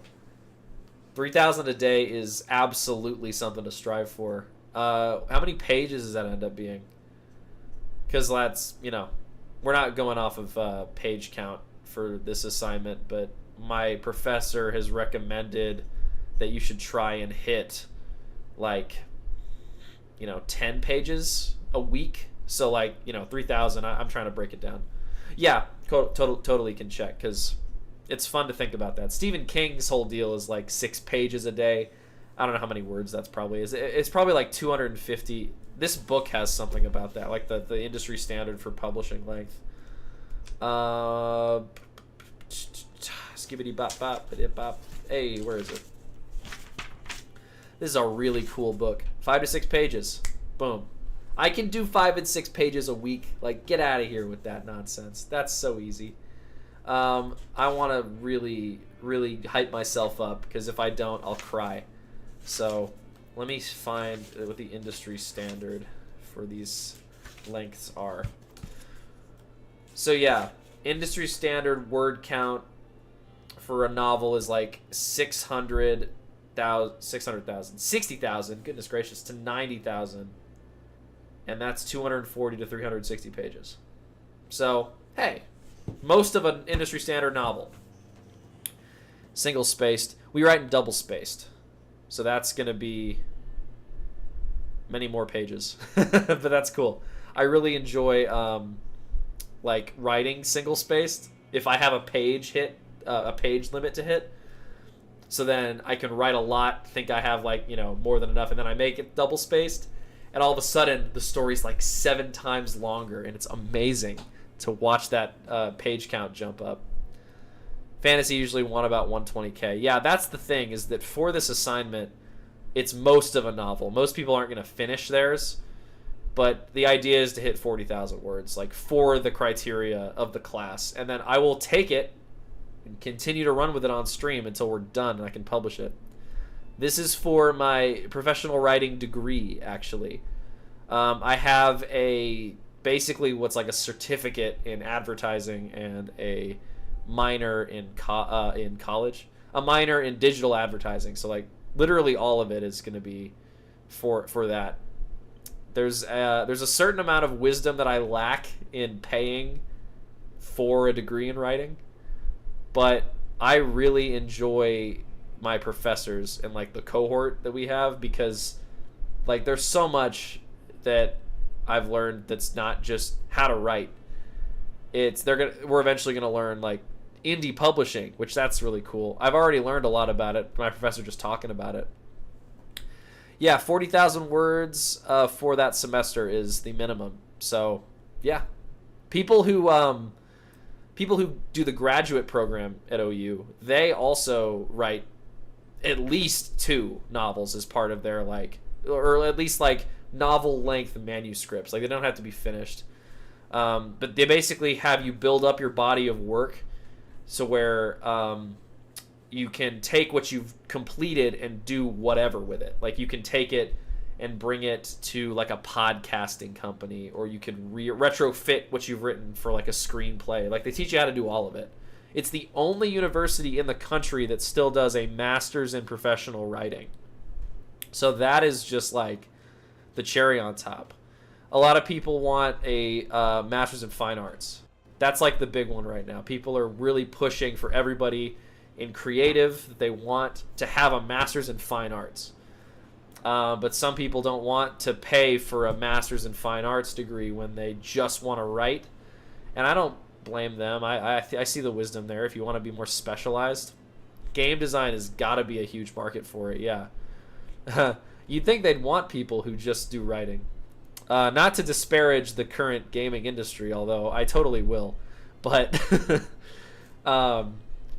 you know, we need more writers, of course, in games. Gaming is gotta be like, you know, the biggest niche probably like right now in terms of like money, like the amount of money that video games make. You know, I'll never talk down on anybody for doing something productive with their life and not playing video games. But yeah, I mean, hey, everybody's got their poison of choice, right? Definitely mine. A big one of mine is video games. Definitely, like, you know, definitely gonna encourage a playing that is creative one. Yeah, no, totally. That's the biggest thing. Is like storytelling is really important, just to have a point of reference for like your own creative stuff, like other people's stories. Like you have to read, you have to absorb, you have to experience narrative to be a creative, right? And so I'm sure you read a lot of books, which that's the best way to do it. Something about like, you know, movies and video games, they scratch a different itch, and there's a lot of great stuff that you can find within, like, you know, the different genres. So your journey is going to bring you to those well springs. Absolutely. You're going to love what I have to say next, actually. I'm also very involved with my school's esports programs, which is great because I work in production. So I don't play the games. Multiplayer games nowadays, not to get too preachy, but most multiplayer games right now are just complete garbage. Like over monetized, underdeveloped, kind of exploitative in that way. But it's also a huge global market. Like, I'd have to look it up, but the numbers for like Valorant, like the national, like the global Valorant like leagues and stuff, and you've seen the headlines about, you know, Fortnite having multi-million-dollar tournaments and stuff like that. So it's definitely like, it's a thing that exists, and we got to deal with it. And part of what I do with OU's esports program is I run their live streams. So I train people in setting it up through, like, we use Streamlabs. So my OBS learning curve wasn't as steep as I was fearing it would be. But basically, you have a suite of, you know, the Twitch stream up, teach people how to run those, and then I also teach people how to talk on camera. If my own like comfort level, I don't know if it's obvious, but I love doing this. Like, I have no problem being on camera, because for like the last 2.5 years I've been on camera for my university and trying to teach people kind of how to do it. You know, gotta be chill. You gotta loosen up. You gotta not be afraid to run out of stuff to say. You just gotta be natural. It's absolutely a learned skill that I've gotten to see people like really evolve in. It's really awesome. But yeah, TV can be a good source of it. You gotta find the right TV, obviously.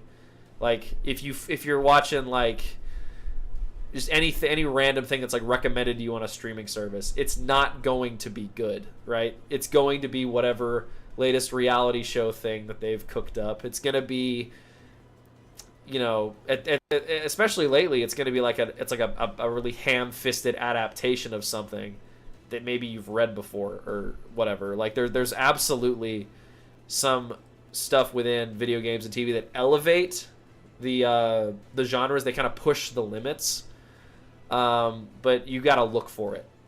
You know, it's not going to be popping up in the algorithm.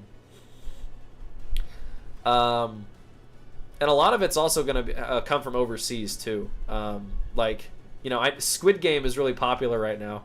I would argue that that's like probably the most deserving of the hype, because that guy fought for years and years to get that show made.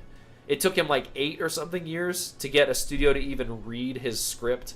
And then once it finally got to Netflix, like, it became this global phenomenon. It's really obviously commercialized now. The format has been overdone for years already, like the whole battle royale thing. But it's a unique enough twist with enough like actual real world messaging behind it that, you know, I'd say it has value beyond just kind of being the big Netflix show that everybody watches right now. The second season just came out. I watched it. It was very good. Done on Netflix. That's fine. It's too expensive anyway. Like, it's hard to justify nowadays, like, the cost of streaming services when video compression is mostly pretty terrible. Yeah, no, guilty as charged. Because once again, you got to find the stuff that, you know, really kind of pushes your creative buttons, right? The best Netflix show that I've watched, it's not a show, it's a movie. It's called El Hoyo, which is the platform in Spanish. I took 3 years of Spanish. That's probably the most Spanish I can say consecutively. El Hoyo. It's about a prison that exists in hundreds of tiered floors, and there's a platform that falls down slowly throughout the course of the day with food on it. And at the top of the platform, there is a feast. There's so much food, like nobody be able to eat it by themselves. It stays on the level for 5 minutes, and then it descends to the next level.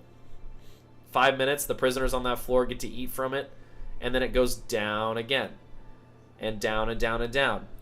The people on the first dozen or so floors are sitting pretty, but by the by the 30s, 40s, 50s, there's less and less food. The people at the very bottom, what are they supposed to eat when all hundreds of the people above them, they got to eat their fill? So it's a really cool kind of thought experiment. It's like the tragedy of the commons, right? Will somebody sacrifice something of their own to support a common good? And they just recently made a sequel to that as well. Both pretty strong performances from their main cast, and it's made in Spanish. That's the other thing. Like, people want their TV and their movies to be like tailor-made for them. And one of the best things you can do, especially if you're watching like a foreign film or a foreign TV show, is to let yourself be like more open to that difference in culture. And anytime that Netflix makes a show that's in another language, they always put like this really bad dub on it. It's always like just the most bland voice acting you've ever heard in your life. If you close your eyes and listen to it, it's just like you don't even know what's happening. Like, it's absolute nonsense. And I will defend myself by saying Netflix is the only one I pay for. I don't have like Amazon and Hulu and all of them, because you don't really need all that much. Every now and then I'll do a free trial for like the new episodes of The Legend of Vox Machina. That's like a D&D live play show. I'm sure you've heard of it if you play Dungeons and Dragons and play fantasy fiction. Read fantasy books.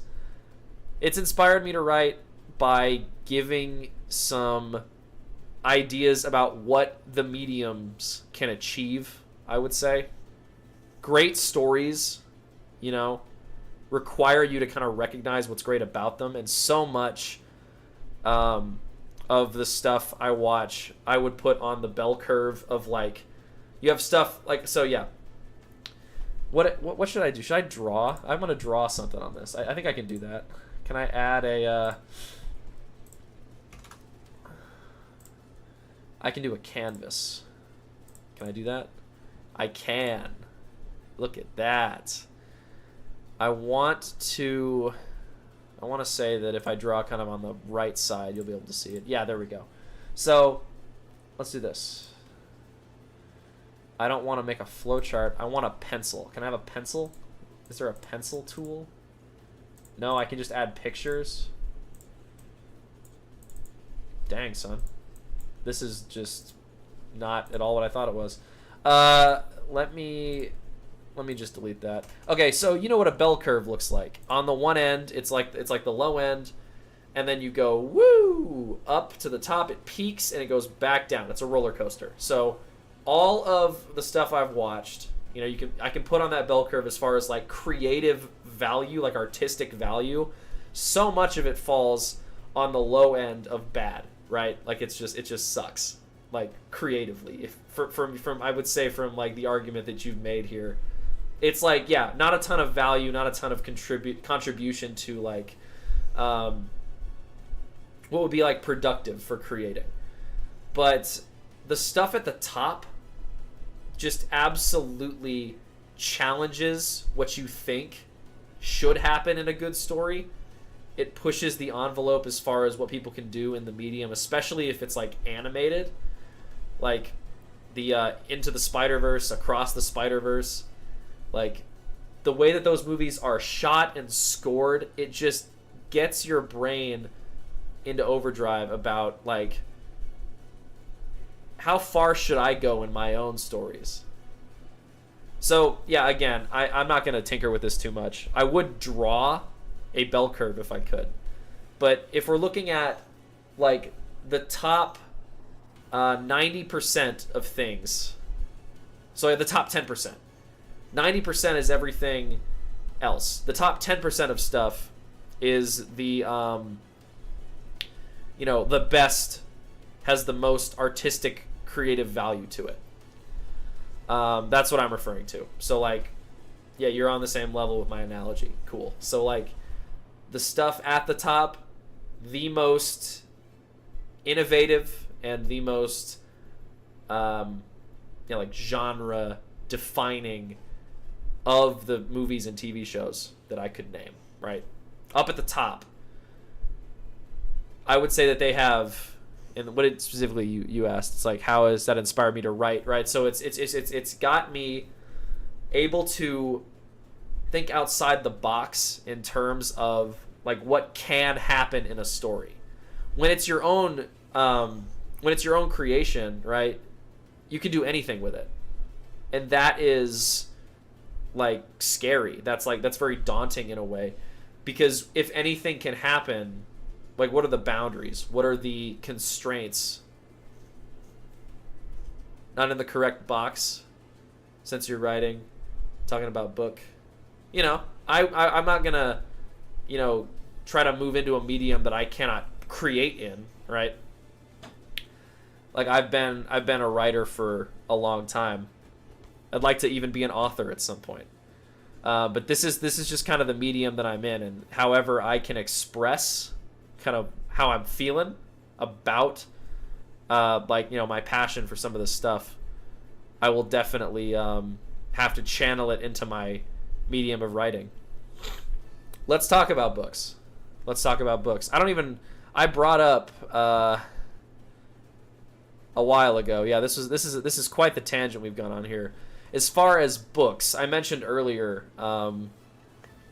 like horror being like a huge inspiration. I'm gonna try and find a way to get some more horror elements into this story. So far, it's got boilerplate fantasy like right at the tin, so we're gonna have to again innovate there in a little bit. What are some books that you have read that have kind of inspired you? When I was starting out and I was reading, I read everything. Like I read probably, this is probably a lot of people, but like when in elementary school, I was like, oh, you're reading at a 12th grade level according to your tests. And I was like, oh my gosh, that's amazing. And I was reading like Captain Underpants and stuff like that. So I didn't even know what I was like actually capable of reading at that point. You start out with like Harry Potter, you start out with Percy Jackson, all of those gateway books, right? And I've read most of like Stephen King's discography. That's movies. I still got movies on my brain. His bibliography, I think that's the word. 6,000 volumes. Not bad. I have a book bucket list. It's mostly like my Amazon cart of a lot of books that have been recommended to me. My horror writing class that I took was focused on like multimedia horror more than anything. Like we wrote some stuff, but we also shot a short film and made a podcast episode. But we had a lot of I was recommended a lot of books, mostly in like the weird horror type of realm. If I had to name a favorite author, I would say Jonathan Mayberry. He's written a lot of different series that I've torn through them. A couple different genres. My favorite one, it's young adult series called Rot and Ruin. I read that, and that's about the zombie apocalypse. That's about the zombie apocalypse and two brothers who have like a fragmented relationship that they're trying to fix, and the younger brother was a baby on the night that everything fell, so he has very few memories from before, but what he does remember is his older brother saving him from what do you call it? They don't call them zombies all the time. They have a bunch of different names for them. But basically, they have that like rift that they have to mend, and it's extremely like easy to read. Like it was for me at the time, and that was really like my biggest introduction into like horror. And what is that? The Pine Deep series. Let's look that up. I have not seen that. Pine Deep trilogy. Ooh, okay, another trilogy. The Rotten Ruin, it's not a trilogy, there's 4 books in it. Supernatural horror. A fictional rural Pennsylvania town that becomes plagued by an evil force thought previously killed 30 years ago. Getting some serious It vibes. I like that. I like the sound of that. So yeah, I've read Kagan the Damned, I've read Rogue Team International, and this book is really good. It's like all of many of the ones in like the Joe Ledger series. That's a little bit more of like the Tom Clancy-esque like military thrillers, but there's also zombies in that one. It's like it's awesome. If I was gonna take a class on like that, I would love to. Like a more focused like horror kind of class that explores other themes of like espionage and stuff. Or in the meantime, I'll just keep reading more books about those things. So Jonathan Mayberry's got, 2 of my top 3 series are by Jonathan Mayberry. The other one is Stephen King, and I know that's really easy. That's a really easy answer. But, I mean, you gotta pay respect where it's due. Because, like, The Gunslinger, I need to finish the Gunslinger series. Like, I've read it. I'm currently reading, it's on my shelf right here. This isn't it. This is the. I'm trying to find this book. It's like a collection of short stories that he wrote. Yeah, Full Dark, No Stars. This is 5 horror vignettes that he wrote. They started out really strong. I'm hoping that the quality kind of stays. You don't like Stephen King? Is that what you're saying? Because, man, I don't blame you. Like, obviously, he's got some stuff. He's got some stuff that he's written that's like, but, you know, I try to look past some of it, kind of take it more for what it is. You know, a lot of people in my classes also think that, and I think at a certain point it kind of comes down to just personal preference. Like, he's got a book called Fairy Tale, which I read 3 years ago. What do you call it? It's like fantasy, but not like this kind of fantasy that I want to write. It's a little bit more, I guess, nuanced, because it does have that classic tone where it kind of sounds like Stephen King is just kind of rambling and somebody else is just writing down everything he says. Yeah, your cousin is a staunch King defender. Yeah, I don't blame anybody for like really not being a huge fan, but I also can't fault anybody who like is ravenous over his books and really loves them. Because I think yeah, recipe writer. I think I kind of get what you're driving at with that. Like, the stuff that he does works, you know? Like, if it's formulaic, it's because he knows what works. I want to say that he's like the author I've read the most, so there is a fair amount of bias there as well. I wouldn't have read so much of his stuff if I didn't like him, right? He obviously must have something strong going on. Yeah, like he's tapped into it, whatever it is. I also I have to be respectful. I say that's not really what I mean, but I have to like give him props at least, because he has like the classic writer story, like the classic creative story where he was writing forever. Like since forever, because he started out, nobody gave a crap about what he was writing about. When he was trying to get Carrie published, he pitched that all over the place, and he was like really sick as a kid, and that persisted into his like young adulthood, and he like had to work odd jobs all over the place to make ends meet and take care of his mom. Like, excuse me. One day he just found it. Somebody said, "Hey, that's pretty cool," and then obviously the rest is history. But like, he put the work in, so I admire that about him, at least. It's nice to see some discourse, right? Because I would hate to sit here and just be like, "Oh yeah, I'm glad you agree with everything I'm saying." That makes this conversation easy, you know? There's nothing wrong with a little bit of discourse about the stuff we like, because if everybody liked the same thing, everything would be really kind of boring.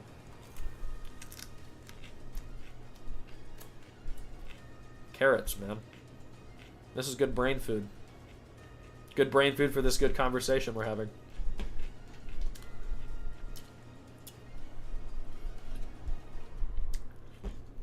Yeah, absolutely. I appreciate you dropping by for any reason. Let me see. Okay. I will keep myself to my normal timeline here. I was going to stop at 5. So we got 15 more minutes to waffle. I'm going to go ahead and take like a 2-minute break here. We will come back. We will finish strong with Act 1 of this story and kind of talk more about the characters. When I be back, we will talk about the book. So thank you again for sticking around, Silent Willow. I will be back in 2 minutes.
I always do that. I click over, and I click on like the scene, and then I start talking without unmuting my microphone.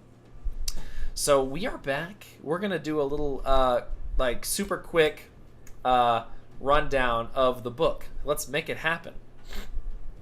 Let's try this. I'm gonna change the thing up. I'm gonna do that doesn't really matter. You can't see it. It's on the left side of the screen. I need it to be of a certain ratio here. So I have different like kind of nested windows here. So let's go to the world, okay? So the world of the novel is Mythogra. This is going to be the name of like the planet, basically. The realm itself is built up of different continents that I have not named yet, you know, but there's going to be land masses separated by water bodies. Mythogra with the MY, like it's a world of fantastical exploits and beasts and things like that. So it's got that motif going for it. Yes, Mythogra. I quite like it. After tinkering with the name for a while, I kind of landed on this one. RUR. That's an acronym, right? Because I want to say RUR. Nice. Okay. Just checking, because I don't want to misrepresent it if it's got a full name. So okay, nice. Is this kind of like so the thing that I liken it to most, like the Forgotten Realms, is pretty standard. I consider this world to be closer to Eberron because there's slightly more advanced technology. There is slightly more like nuanced political structure. It's not all kingdoms and like just like one emperor or whatever.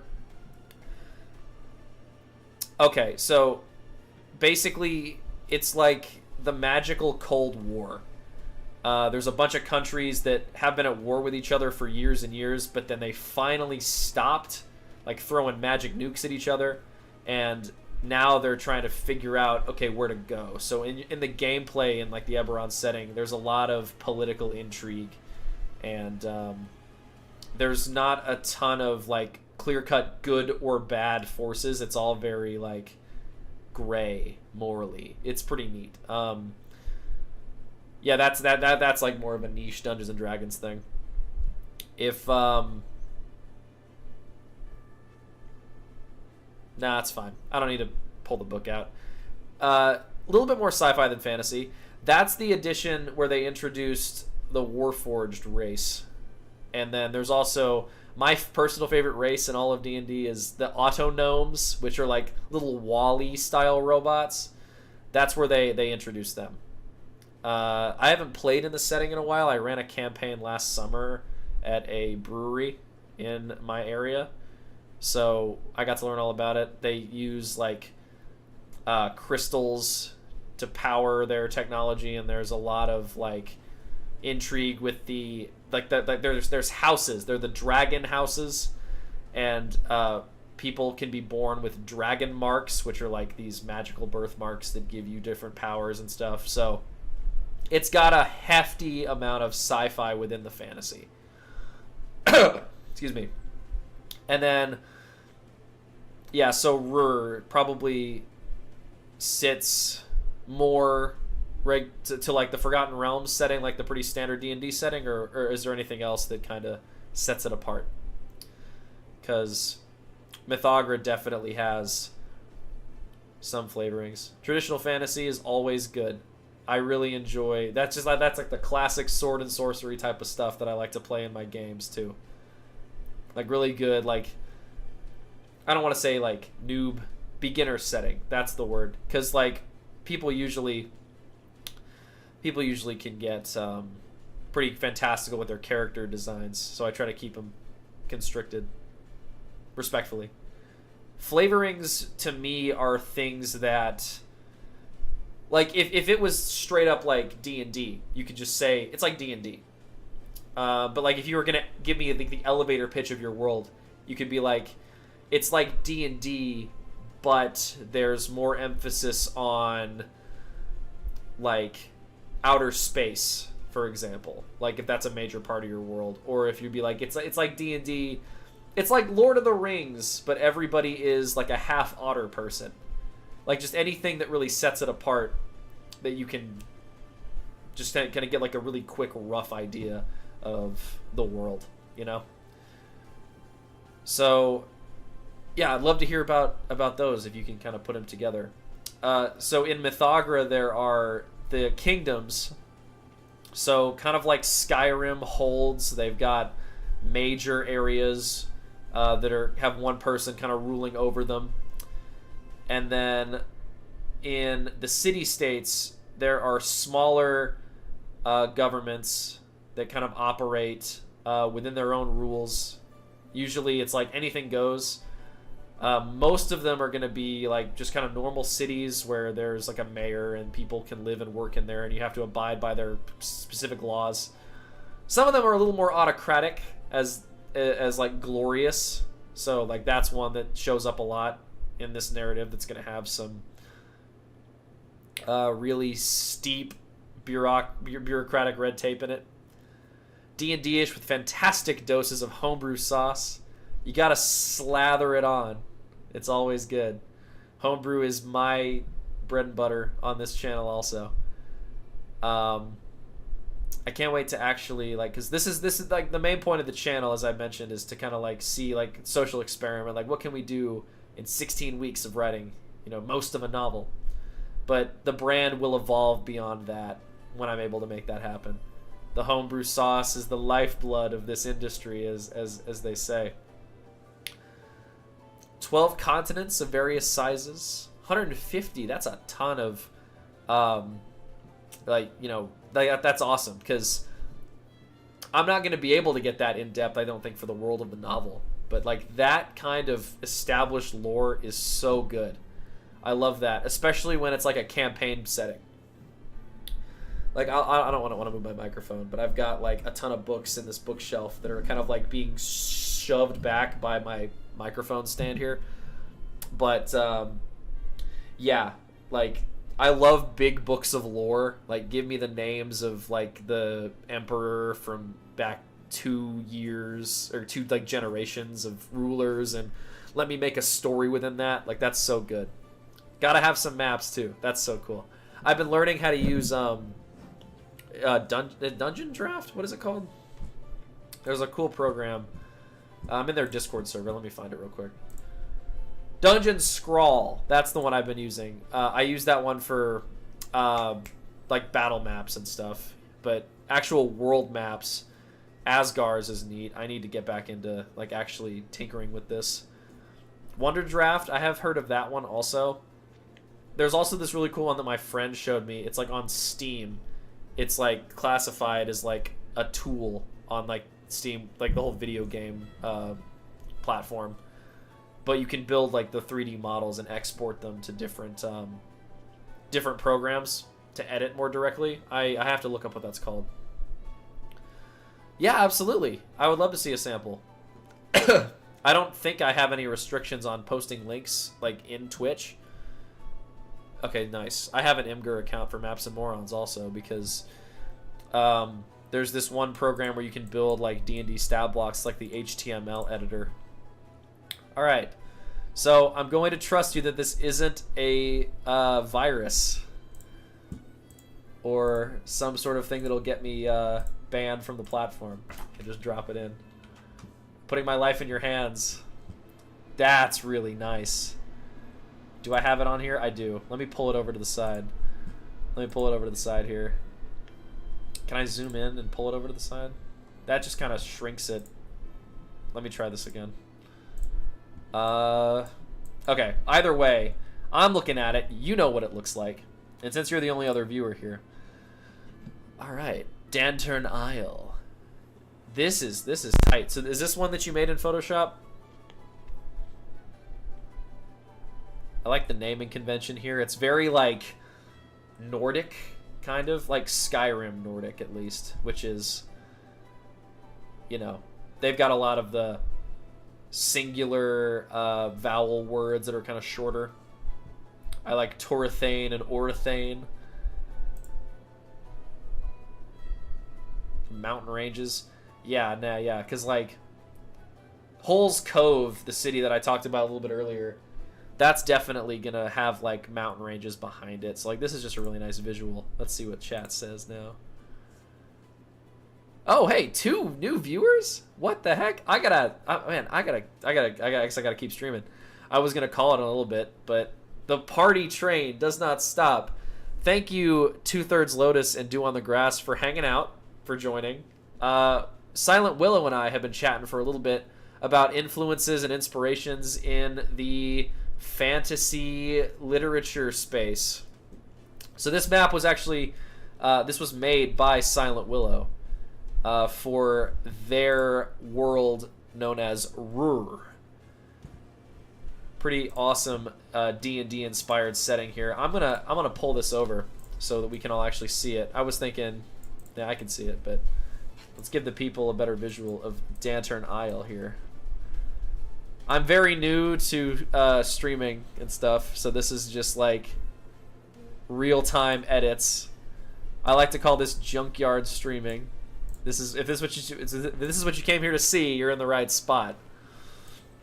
Yeah, wicked cool. You'll have to clarify if this was made in Photoshop for us, Willow, because very well done. Otherwise, I might need to commission you at some point. Photoshop is correct. That's amazing. Dew on the Grass is out here speaking Tarrasque. That's amazing. I'm going to have to develop a language at some point, right? That's kind of a rite of passage for fantasy authors. You gotta make your own language. Ooh, Silent Willow does commissions, everybody. Hey, we actually have people to witness this. I've been saying this all day long. If you're a new viewer and you've got a project you're working on, please drop it in the chat. If you've got anything that you're, like, trying to make money on. Oh, wait, hang on. Sorry. I gotta derail myself here. 2/3 Lotus, this was a raid? You did a raid on me? I've only seen this prophesized in other actual streamers' chats. That's crazy. Well, hey, thanks for that. I really appreciate that. Bringing some more some people in to just kind of hang out. That's really awesome. Yeah, if Palini can do it at 16, we can do it now. We are making stuff happen, right? Gotta start somewhere. We talked about this earlier also. I have been doing like online video content for forever. In the chat a little bit above our long conversation we've been having, our YouTube channel, Noble Skies, my friends and I were just making dumb videos on there, mostly just about video games. And then we were like, let's play D&D. And then Hasbro happened, and we were like, let's play Pathfinder instead. So then we played Pathfinder for a little while, and Maps and Morons was the name of that stream series. Now it's a brand where I will, be writing a novel in 16 weeks. That's the general premise. It's going to be the first at least 40,000 words of a novel for my class at the University of Oklahoma. And that's going to be a good time. And then I also will, once that little adventure is wrapped up, and maybe a little before, we'll see, I'm also going to be publishing system-agnostic RPG stuff that I've written throughout the course of the last several years, running Dungeons & Dragons at different conventions and things like that. I've worked with a couple really cool people that kind of hosted me and let me just kind of run some stuff I'd written. So I will have to shout them out in a more formal way at some point. Let's not get too ahead of ourselves here. But the 6-follower goal, yeah, we're getting there. It's doing numbers. Check that out. Oh, that's so awesome. Now that really means a lot. I really appreciate the raid. Thank you, 2/3 Lotus. That's not the right button. I don't want to make it smaller. I want to crop it. There we go. Let me nestle this back into place here. So yeah, if you need a cool map for your fantasy world, hit up Silent Willow. Let me fix this. I can fix it. Don't worry, guys. I can fix this. Did I make my frame smaller or bigger? Or what did I do here? Because that's not how this looked before. I'll drag myself away. Woo, woo. I will find my way. I can go the distance. Or toward top and the, that's not even grammar for one thing. That's not even English. Let me fix that. Okay, there it is. There's the end of it. So now I have to, I think I shrunk it a little bit and then, nah, who cares? Truly, who cares? I mean, because that's like not even really. Okay, this is better. I will make an actual formal layout at some point. This is my second day on here. I have Discord, and I don't have a Maps and Morons Discord. I have my Discord, but I'll share that out. What are you gonna do? Figure out that I stream on Twitch? Let me find that doc again. I had it up a second ago, and then I closed it. Because I am a genius. Let it be known right now. So yeah, send me a quirky little friend request here on Discord. And yeah, let's chit chat. I've got my other fun side quests on there also, so you know, anytime you're hanging out on a random weekday evening and you want to watch the finest gamers the University of Oklahoma has to offer compete in any number of esports tournaments that we're currently involved in, I'll be on the live streams for those too. Rightio. So thank you again to all of the new viewers. We're gonna kind of rewind a little bit because I wanna just, while you're here, and you know, if you're going to watch, you have to listen to what I'm saying. We're gonna talk about the novel. So the title is pending. That's not my current focus at the moment. The title will come naturally, and I'm sure once I do find it, it'll be fun. But right now, we're just trying to get the plot hammered out. Because like I said, I need to be writing this novel over the course of 16 weeks for my degree in writing. That's what they do now. They make you write a novel for your degree. You got to really prove yourself. So let's go back to Nuclino, which is the program I'm using. This is a free browser-based website, and you know, like a website is. And you can use it. The free version that I have lets you have like 50 pages of stuff. So like it's more than enough for just a casual little project like this one. So here we go. Mythogra. No. That's not even what that word is. Mythagra. Mythogra is the name of this realm.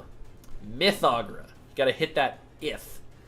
It is comprised of many continents spread out over an ocean, and it has many kingdoms that operate inside of it. Within the borders of those kingdoms, you have different city-states, and then the different towns are beholden to the laws of that city-state that it kind of exists in. So, the world, I would liken it to Eberron from Dungeons & Dragons. For those unfamiliar with Eberron, there is a lot of the classic Dungeons & Dragons type of fantasy. You've got creatures of different like species. You have really diverse cultures within that, very unique cultures. You have monsters, and you have people, adventurers, that defend from those monsters, and you have deep lore and lost civilizations and all of this other stuff. There's going to be a much more defined sense of right versus wrong, you could say. There will be people that are objectively evil. Like, I want to even go so far as to be like He-Man styles of camp. Like, that's how evil some of these people are going to be. You have people that operate more in the gray, and then you have heroes. Our hero, our main character, is not going to be like of the classic hero persuasion. So let's talk about her for a second. So our main character, her name is Perio Gladly. She is a half-elf, half-human, and in this world there are no elves, or there aren't really even humans in the conventional sense. The elf stand-in race is known as the Jex, and so Perio's mother was a Jex, her father was a human. So in the world of Mythogra, this is like kind of a joke for me. Humans are not native to the world, they come from Earth. But everyone who comes through it's like a portal, has amnesia. They don't know what Earth is anymore. They barely even know who they are. And so many, many years before the setting of the novel, one human came through with very minor amnesia. They remembered who they were, and they remembered all of their favorite fantasy stories. So they said, wow, I'm just like an isekai. I am just like my favorite heroes from my favorite anime shows. And then he went off on an adventure and died almost immediately.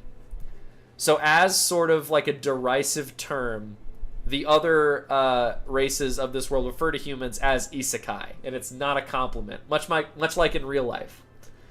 So that's just kind of my little meta joke there. And I will not take any counter arguments. Basically, humans, they congregate in these cities. They kind of stick together to survive. They are like the underdog race. Kind of like in, Dungeons and Dragons almost. It's crazy. You can tell where my influences are. I appreciate that, Silent Willow. I'm going to take that all the way to the bank because I think it's hilarious. So, in this world, there's also a magic system known as the Nexum. I guess if you had to split hairs, you could refer to it as like the weave of magic. Whoa. It is the basically midichlorian style life energy that flows through all creatures. It exists in like latent amounts in pretty much all organic matter in Mythogra. Anybody with enough training can kind of tap into the Nexum. Humans cannot, because they are not from Mythogra. They don't have it in their DNA. Perio is able to harness the Nexum because she is half Jex and half human. So she my brain just turned itself off. She has a bit of a propensity to magic. She was like a natural. If she didn't have any human blood, she probably would be like a complete natural, but she had to learn how to channel it. So her father is a human, and in his past life he had the gift of gab, probably worked in a corporate office somewhere, and he used his skills in the criminal underground to get high up the ladder with this criminal organization known as the Unforgiven. The Unforgiven uses debtors as like a cheap workforce for their criminal empire. So if you cross somebody, they can report you and they can sell their debt to the Unforgiven, and then you will be like forced to work for them to pay off your debt. Cool. So Jaren, who's Perio's father, is working with them, and one day comes into a lot of money, and he says, Perio, I finally saved up enough money to send you to a college to learn how to control your magical gift. And so he sends her on her way. She goes to college, but she gets expelled through reasons that will be explored / developed later. She comes back to her hometown. She is now in debt to the Unforgiven because the last living, debtor alive, her next of kin, is dead, her father. So she got stuck with the bill, and now she is living as a prisoner of this guild trying to work off the debt. And it was a lot of money. And elves, or Jex, live longer than humans because of her mixed lineage. She lives longer than most humans, who is like their main work source. So she is resigned herself to like a long life. working to pay off this debt. At some point during her service, she was injured in an explosion that eviscerated one side of her body and destroyed her arm. But the engineers, for lack of a better word, the artificers at the Unforgiven were able to take her dead hand, attach it to a metal arm with a mechanical elbow, and shove that up into her shoulder. So now she can use her connection with the Nexum to control her arm, and she has a very strong control over it. Like, she can manipulate it in every way that you and I could, our own hands. But it's dead. Like, it has no sensation. It cannot feel. It is essentially just a part of her prosthetic at this point. She's going to have to travel throughout the realm, and basically, after kind of a botched job, we'll call it, has to clear her name. That's the premise of the story. Throughout the story, she's going to learn some lessons. Like, maybe not all humans are bad. Maybe I don't have to be the best mage who ever lived to be worth anything. Maybe I'm enough on my own. Maybe I can trust people, etc. What? Micah's here. I can't believe it. Micah, while you were gone, I got a couple actual viewers in here. Can you believe that? You should go, hey, if you're still here, and it's funny because I don't have a viewfinder for my viewers up right now. I don't have like a little tab. So like, I don't know if anybody's watching until they type in chat. So if you're here right now, and in the spirit of collaboration, my buddy Micah, he is a musician. He makes music and it's really good. So I'm gonna put your name in chat, mofo. I'm gonna dox you right now. Micah is a good friend of mine. He is my best good friend, and I'm gonna dox him so you guys can go subscribe to his YouTube channel. Let me get him. Let me get him. And what is it again? It's like Justin Cynicism. What's his name? Let me grab it. He does some really interesting musical live streams where he creates music and he shares his music creation process. So yeah, if you like that kind of thing, go tell him that Maps and Morons sent you, because this is like, we're both trying to make, content on the internet, like real gamers. All right, keep the view counter. Don't keep the viewer number up. That's what Two-Thirds Lotus has to say, and I see the wisdom in that. I really do, because it's like, I'm watching the view thing. I have to be like, oh, someone just left. Is it because I wasn't funny enough? Oh no. Right? So I absolutely, I don't know how to put it up. I could probably just pull it up on my phone, like pull the Twitch stream up. I haven't been doing that because, like, again, yeah, what's the point? Yeah, I don't really need viewers to do this. The main reason I am doing this is it's kind of like a social experiment. It's like, I'm going to be writing a novel in 16 weeks anyway. That already sounds like a viral challenge. So, like, why don't I actually take my esports experience in production and do something else with it?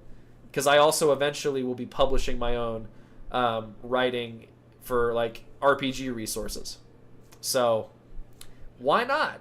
Everybody's got one. Live streams are like the new podcast. Everybody's got one. Thanks, Silent Willow. Yeah, I need you to, especially if we've been here for 20 extra minutes and I'm still ranting about, like, amino acids in carrots or something. I need somebody to go, hey, we came here to watch you write a novel. So, like, hey, thanks. You can't pay for this kind of help, right? It's priceless. Yes, no. If I've got the Unforgiven on my tail, I can't slow down. We got to stay on top of it. Heck yeah. Okay. Very cool. So, where was I a second ago before Micah absolutely obliterated my train of thought?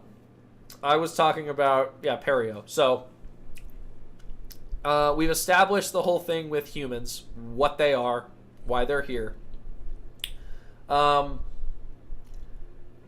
I suppose it's important to talk about that too. So I have yet to talk about this on stream. So this is an exclusive sneak peek. I have not talked about this guy right here. Belch. So at about the B story beat in the Save the Cat model, Belch is going to come in. So Belch, I'll try to write on this while I'm talking about it. He needs a heading. What level heading is this one? Oh geez, hang on. Is it a level 3 heading? It probably is. I'm trying to H3. I'm trying to keep it consistent. This is just a document for my own reference, really, but I want to keep it organized. So, Belch is a human. Belch came through the portal, and I keep saying the portal for lack of a better word. The process by which humans cross the threshold between Earth and Mythogra is unknown. I will explore that in a sequel. That's the benefit of having ideas and no resolution to them, is because you can be like, I'll talk about that in the second book. Use OneNote. I do not know what that is. I want to say that I've heard of it, but I really don't. Like, I'm sure it's like a note-taking software. Oh, Microsoft OneNote. Oh, okay. Yeah. This is, I'm going to have this as part of my education. Grants me access to Office and Excel and all of that. So I will, okay, yeah, Office program. There it is, we found it. I will tinker with that, because I'm going to be submitting all of my assignments as Microsoft Word documents. Could be helpful to just have it all there. So I will look into that. Thank you again, Silent Willow. This is why I like having people here to give me ideas. You don't know how grateful I am. Okay, OneNote. I'm gonna write that down. I have a bunch of sticky notes on my desk. Man, here's a fun lore drop for you. Oh no, I forgot about the green screen. This is a fun special effect. I could do so much with this. I have so many of these little green pens. This is a pen for a company that no longer exists. This is like a relic. It absolutely sucks to write with. It is not a good pen. But we when I worked for this company, we had like 500,000 of these pens. That's probably an exaggeration, but I keep them because it's just funny. It's funny to imagine that like this is something that like nobody else has. I don't know. It's like a collector's item. Let me get an actual pen out. This is my everyday carry. I dropped it on the floor. This is an R2 ink rollerball, 0.7 millimeter. I've been practicing this too. Oh, it's fine. So that is going to be what I write this down with. I'm going to write down, hang on. So, all right, OneNote. It's on my sticky note. Let me slap that over here. Okay, a huge host of features that make organizing your router's notes and world building details. I will look into that then. Next stream, we might even have some OneNote action happening. Microsoft as a company hurts my feelings on a consistent basis, but I think they make good typing stuff, so I'll use it. Force me to take my time, always helpful, because you can't rush this stuff. You can't rush art. Let's check out Belch's deal. So when humans come through, when they show up, it's usually in a field somewhere, like just conveniently it's in a field somewhere. It's rare to see a human actually come through because it'll happen at like totally random times. They could be in the woods outside of a town, or they could be on top of a mountain, right? But the humans that make it to civilization tend to congregate somewhere. So yeah, that's something that I will either need to clarify or commit to right now. So it's not one location. It's like spread out across the land. There are places that it maybe happens more often, but I have not determined a set location. Because the one reason I didn't want to do like one portal is I feel like that is too much like that episode of South Park where the people from the future are coming through the portal to the past because they need to get jobs, and then they put the money that they earn from those jobs into a savings account that accrues interest over like thousands of years. So they work for pennies and they put everybody else out of the. That's a whole thing. I watched that and I thought, I just know that somebody's gonna be like, well, this guy watches South Park. That's mostly humorous. I don't know yet. So it's either gonna be like they pop up randomly out of the blue, or like they come through like a couple of predetermined locations. I'd like to keep it more shrouded in mystery, just so I can explore later maybe like a better solution to that problem. But thank you for asking those kinds of questions. You're keeping me on my toes here. So when humans cross over, when they appear, they have minor to like total amnesia. And you're going to have people who come through and they're like, oh my gosh, I was just on my shift at Quiznos. I was making a roast beef sandwich, and now I'm standing in a cave, and there's a man, like, skinning a deer in front of me. Like, what do I do? And there are some people who go, where am I? Who am I? I don't understand what's going on here. Let's see. If a portal opens in the deep sea, I think that guy's just out of luck. I don't know. Maybe, hopefully there's a ship passing by. Hopefully there's like a passing merchant ship that he's like, all right, we got another one. Grab the nets. And they huck it over. Oh, yeah, okay. I get what you're saying. No, if I was like probably... my lunch break has either already happened or it hasn't happened yet, so I'm probably hungry. If there's a man carving up some meat in front of me, it'd be impolite to say, ew, what? No. You have to partake, especially in this new world you're in. So, in the case of Belch, he came through with nothing. Like, he was wearing his, like, normal clothes.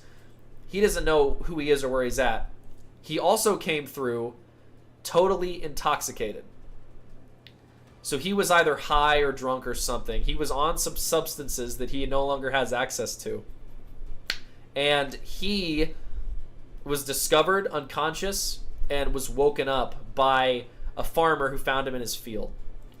And the first thing that he did when the farmer said, hey, who are you? Like, are you okay? He belched for longer and louder than anybody has ever heard. And thus it became his name. He doesn't remember his name. This farmer's like, right, follow me, Belch. We'll get you to the, So it's like, that's another kind of humorous spin on like a pretty serious situation. This guy vanished from his life, and now he's here. He doesn't know his name. He was just given a name, and now it is stuck. So that's the case of Belch.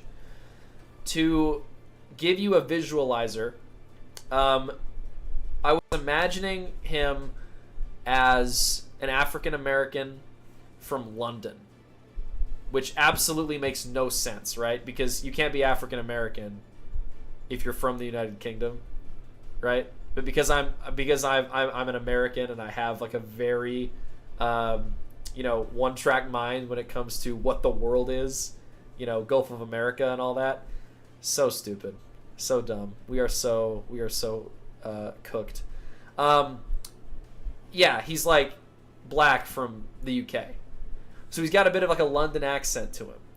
He is like the only person who sounds like this for a very long time, a long like way around him, because when the humans come through, they're gonna be from all around the world of Earth, and they're gonna come through, and when in like the world of Mythogra, like it's not like Lord of the Rings really, where the people in Lord of the Rings don't know that they're kind of British. They speak with that really British like accent that tends to show up in like just generic fantasy, right? So he Belch is like, he's British. People think he talks funny. because he's got a bit of like that London like road boy kind of affectation to him. How often does this portal open, and for how long does it stay open for? So I don't actually view it as a portal. It's like, it would be like basically if you were walking down the street and in a flash of light somebody appeared in front of you. Less of a portal that you can like walk through and actually traverse, and more of just like a phenomenon that zaps people from Earth and sends them to Mythogra. I will need to clarify that. Like, your question is proving to me that I will need to clarify that at some point. Give it a name, give it a process. If anyone is controlling the portal, nobody knows in the like setting of this, like in the story that's being told here, like in this arc. Perio doesn't know, for example. If there are any scholars who have theories, I will have to write what those theories are. It's gonna be happening because of unknown reasons. If I had to like think of an answer now and like kind of try to justify it, I would say that it has to do with what do you call it? Like not a multiversal type thing, but like the Nexum has like a mind of its own. It's like energy that you have to control. You can't just like use it willy-nilly. You have to kind of have a balance with it. The average man will consider this an act of God or the gods. That is certainly like a top contender for like a theory of how it's happening. Yeah, because there is a pantheon. What have I written underneath it? Under the world section? Oh, all I've done so far is I've taken two gods from our Pathfinder series and kind of reappropriated them for this. Hyrus and Nondrus. They are the brothers that govern life and death. As a fun side tangent, Hyrus is very much a like haughty sort of like domineering figure, because life is cruel, life is callous, life doesn't care about your feelings, all that. And Nondrus is more of like a personable like friend, because death is when people talk about death, it's usually like welcome death, like the embrace of death. He's gonna be the one to be like, hey, you know, you did your life, you know, you lived it well. And even if you didn't, he might try to give you some comfort in knowing that now it's over and you can rest, you know. So there will be more gods and goddesses and just divine beings that are, you know, worshipped in this world. So once those are more clarified, you'll be the first to know. I could absolutely see a church or just a person trying to spin it like the god of, I don't know, the god of vagrants. I don't know, somebody who has like dominion over the destitute of the world. It's like he doesn't have enough followers, so he thought he'd bring some more over from the other plane or whatever. Gonna write that down. Gonna have to flesh it out. Yeah. When I wrote the short story, it was very much like a limited window into the world. I didn't put any thought into it beyond the main character and kind of what she was doing. Now that it's a novel, it's got to have more to it. Just enough to, you know, service the story. Like it's going to inevitably have more like put into it than it's probably going to be discussed in the story. But yeah, fleshing it out is part of kind of what we're doing here on stream. So I will, for the moment, take everything like as it's in progress. It does have world-changing influences. Like this is bringing through like a different group of people. We'll know everything about it. You have my word, Silent Willow. I will be the leading expert on this subject before this thing even comes close to being done. Before it hits the shelves. Might even do online publishing. That's a big deal. A lot of people have Kindles, right? Yeah. Yeah. No, if I don't care enough about it to develop it, who else is going to care about it enough to read it? Okay, where was I? Good question, Meat. So, yeah, Belch got his name from the first thing he did when arriving in Mythogra. I had this in bullet points. I'll format it later. So here's kind of what I'm thinking though for Belch is that like what makes him so different about yeah, I welcome you to kick my ass. Somebody's got to get me in gear. I'll call you. Okay, yeah. One thing that's like interesting about Belch to me is in his past life, he was kind of not achieving his full potential. So we're putting more of a positive spin on the whole isekai motif here. He was drunk or high, intoxicated when he came to Mythogra because that was his current state all the time. He was always doing that. He was not aspiring to any real goals. He was not really looking for any higher purpose in life. So yeah, not living to his potential on Earth. And by coming in to this new world, it's like he is given a fresh start. And when I'm imagining him, what comes to my mind is a good friend of mine named Jordan. He is the tallest, strongest black man I've ever met in my life.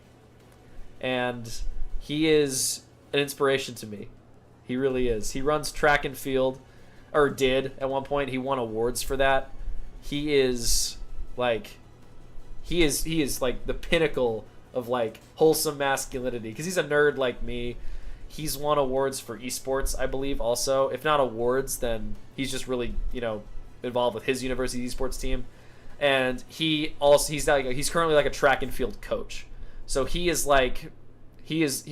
awesome. He is a good friend of mine. And he is, like I said, very tall, very muscular, very built. So if I were a farmer and I just discovered a really tall, muscular man show up at my door, he doesn't have anywhere to go, he needs somewhere to go, I would be like, hey, I will give you food, board, everything to help with my farm and maintain it. And in the meantime, you can do whatever else you're going to do, but like if you need a job, I would love to employ you. So Belch is he's like learning a trade, like he's actually achieving his goals now.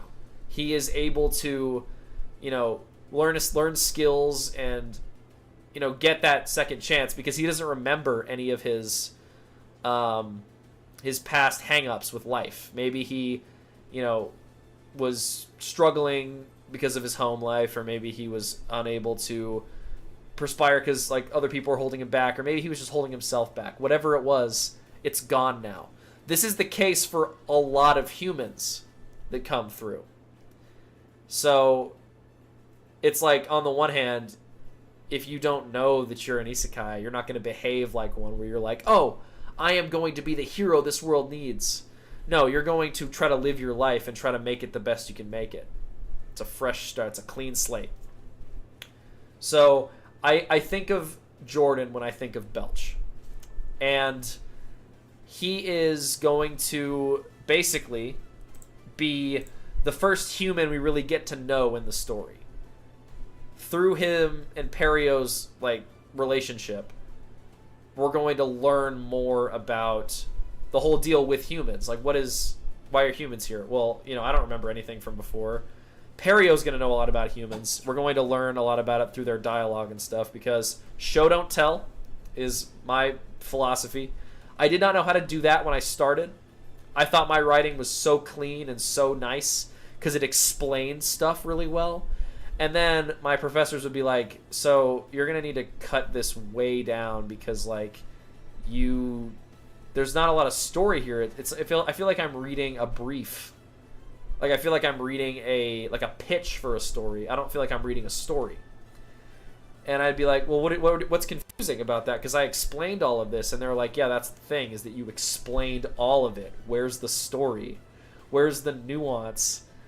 Why would I even read a story about this when I can just, scroll through Wikipedia? I was like, oh, I get it now. So now I try to be very tactical with my, like, exposition dumps and, like, lore and stuff like that. So that'll be my biggest thing. Is we're going to learn about these things through dialogue, through, like, witnessing acts from the point of view character instead of me, Parker, going like, you can't channel the Nexum because you're a human, because humans don't live in Mythogra. So it's going to come from dialogue. Silent Willow, you have earned some rest, and you have my thoughts and prayers for your restoration, so you can get up and keep making cool stuff.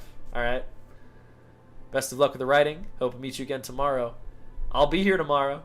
My streaming schedule is not yet really established, because once I'm working on nailing down a job, and then once that life, right? So once my schedule is established for streaming, I'll post it. So hopefully you can catch it at a time that's more convenient to you. And then I did get I saw the Discord request come through. I haven't looked at it yet, but I will accept it. We'll get to talking. I really appreciate you dropping it. Thank you for the brain food. Thank you for the good conversation. And I hope to catch you on the flippity flop. Yes, indeed. Godspeed, cadet. You take care. All right. I might not be too long for this world either. It is the early evening for me, but I have things to attend to, like dinner and stuff. So let me double check my agenda here. Because I have this, I'm going to keep this up. This is going to be like what I go by for every stream. The plot, mostly laid out. I mean, I'm not going to pat myself on the back too hard, but we got most of Act 1 of Save the Cat plotted out. That's huge. That was mostly the beginning of the stream when I had... one viewer for most of it. We definitely shot up in viewership. We beat our viewership goal from the first stream 2 days ago. Gotta give my flowers to 2/3 Lotus for that. Really appreciate the raid. But yeah, as far as the agenda, raising a single dollar, that was the joke I made at the very beginning. Like, I have this insane goal. $1. I feel like Chris Rock in that one movie that I don't remember what it is, but he's like, how much for an order of ribs? $2.50? How about I get one for 50 cents? Soda's $1? Why don't you just pour some in my hand for a dime? Like, I feel like I feel like I've got such lofty goals here, but at the end of the day, I gotta be realistic. I gotta be grounded with it. So hey, this was a good 3-hour stream. I feel good. I feel wide awake. It's probably because I've been eating carrots the whole time. But I've got some great orchestral accompaniment. I got good company in the chat. So I say we reconvene tomorrow, ladies and gentlemen. I'm going to go ahead and wind down on this. So any last words? Speak now or forever hold your peace. 2/3 Lotus, you have a great evening. If anyone deserves a great evening, it's you, showing some support to a small streamer for no reason, right? For real, though. Really appreciate it. I hope to have a good evening so I can come back tomorrow and just keep plugging away at this. I hope to do a stream tomorrow and then a stream on Monday as well. Monday is my first day of classes. I'm a teaching assistant for the freshman college, so that's going to be crazy. I got to meet like 60 new people, learn all their names, grade their papers. My actual class schedule is pretty light, but I'm thinking that at the very least I can get a stream every Tuesday and Thursday, and then Fridays are pretty open for me also. So we'll get it figured out. Stay tuned to hear about how that goes. Dad, thank you so much, Dad. I don't know what I'd do without you, Dad. I'll never get tired of saying that. Thanks, Dad. Yeah, that's the game, everyone. Thank you for watching. Have a good day. You know, tell somebody you love them. Drink some water, even if you have to put something in it to make it not taste like water. You know, just take care of yourselves. All right. Peace out, everybody.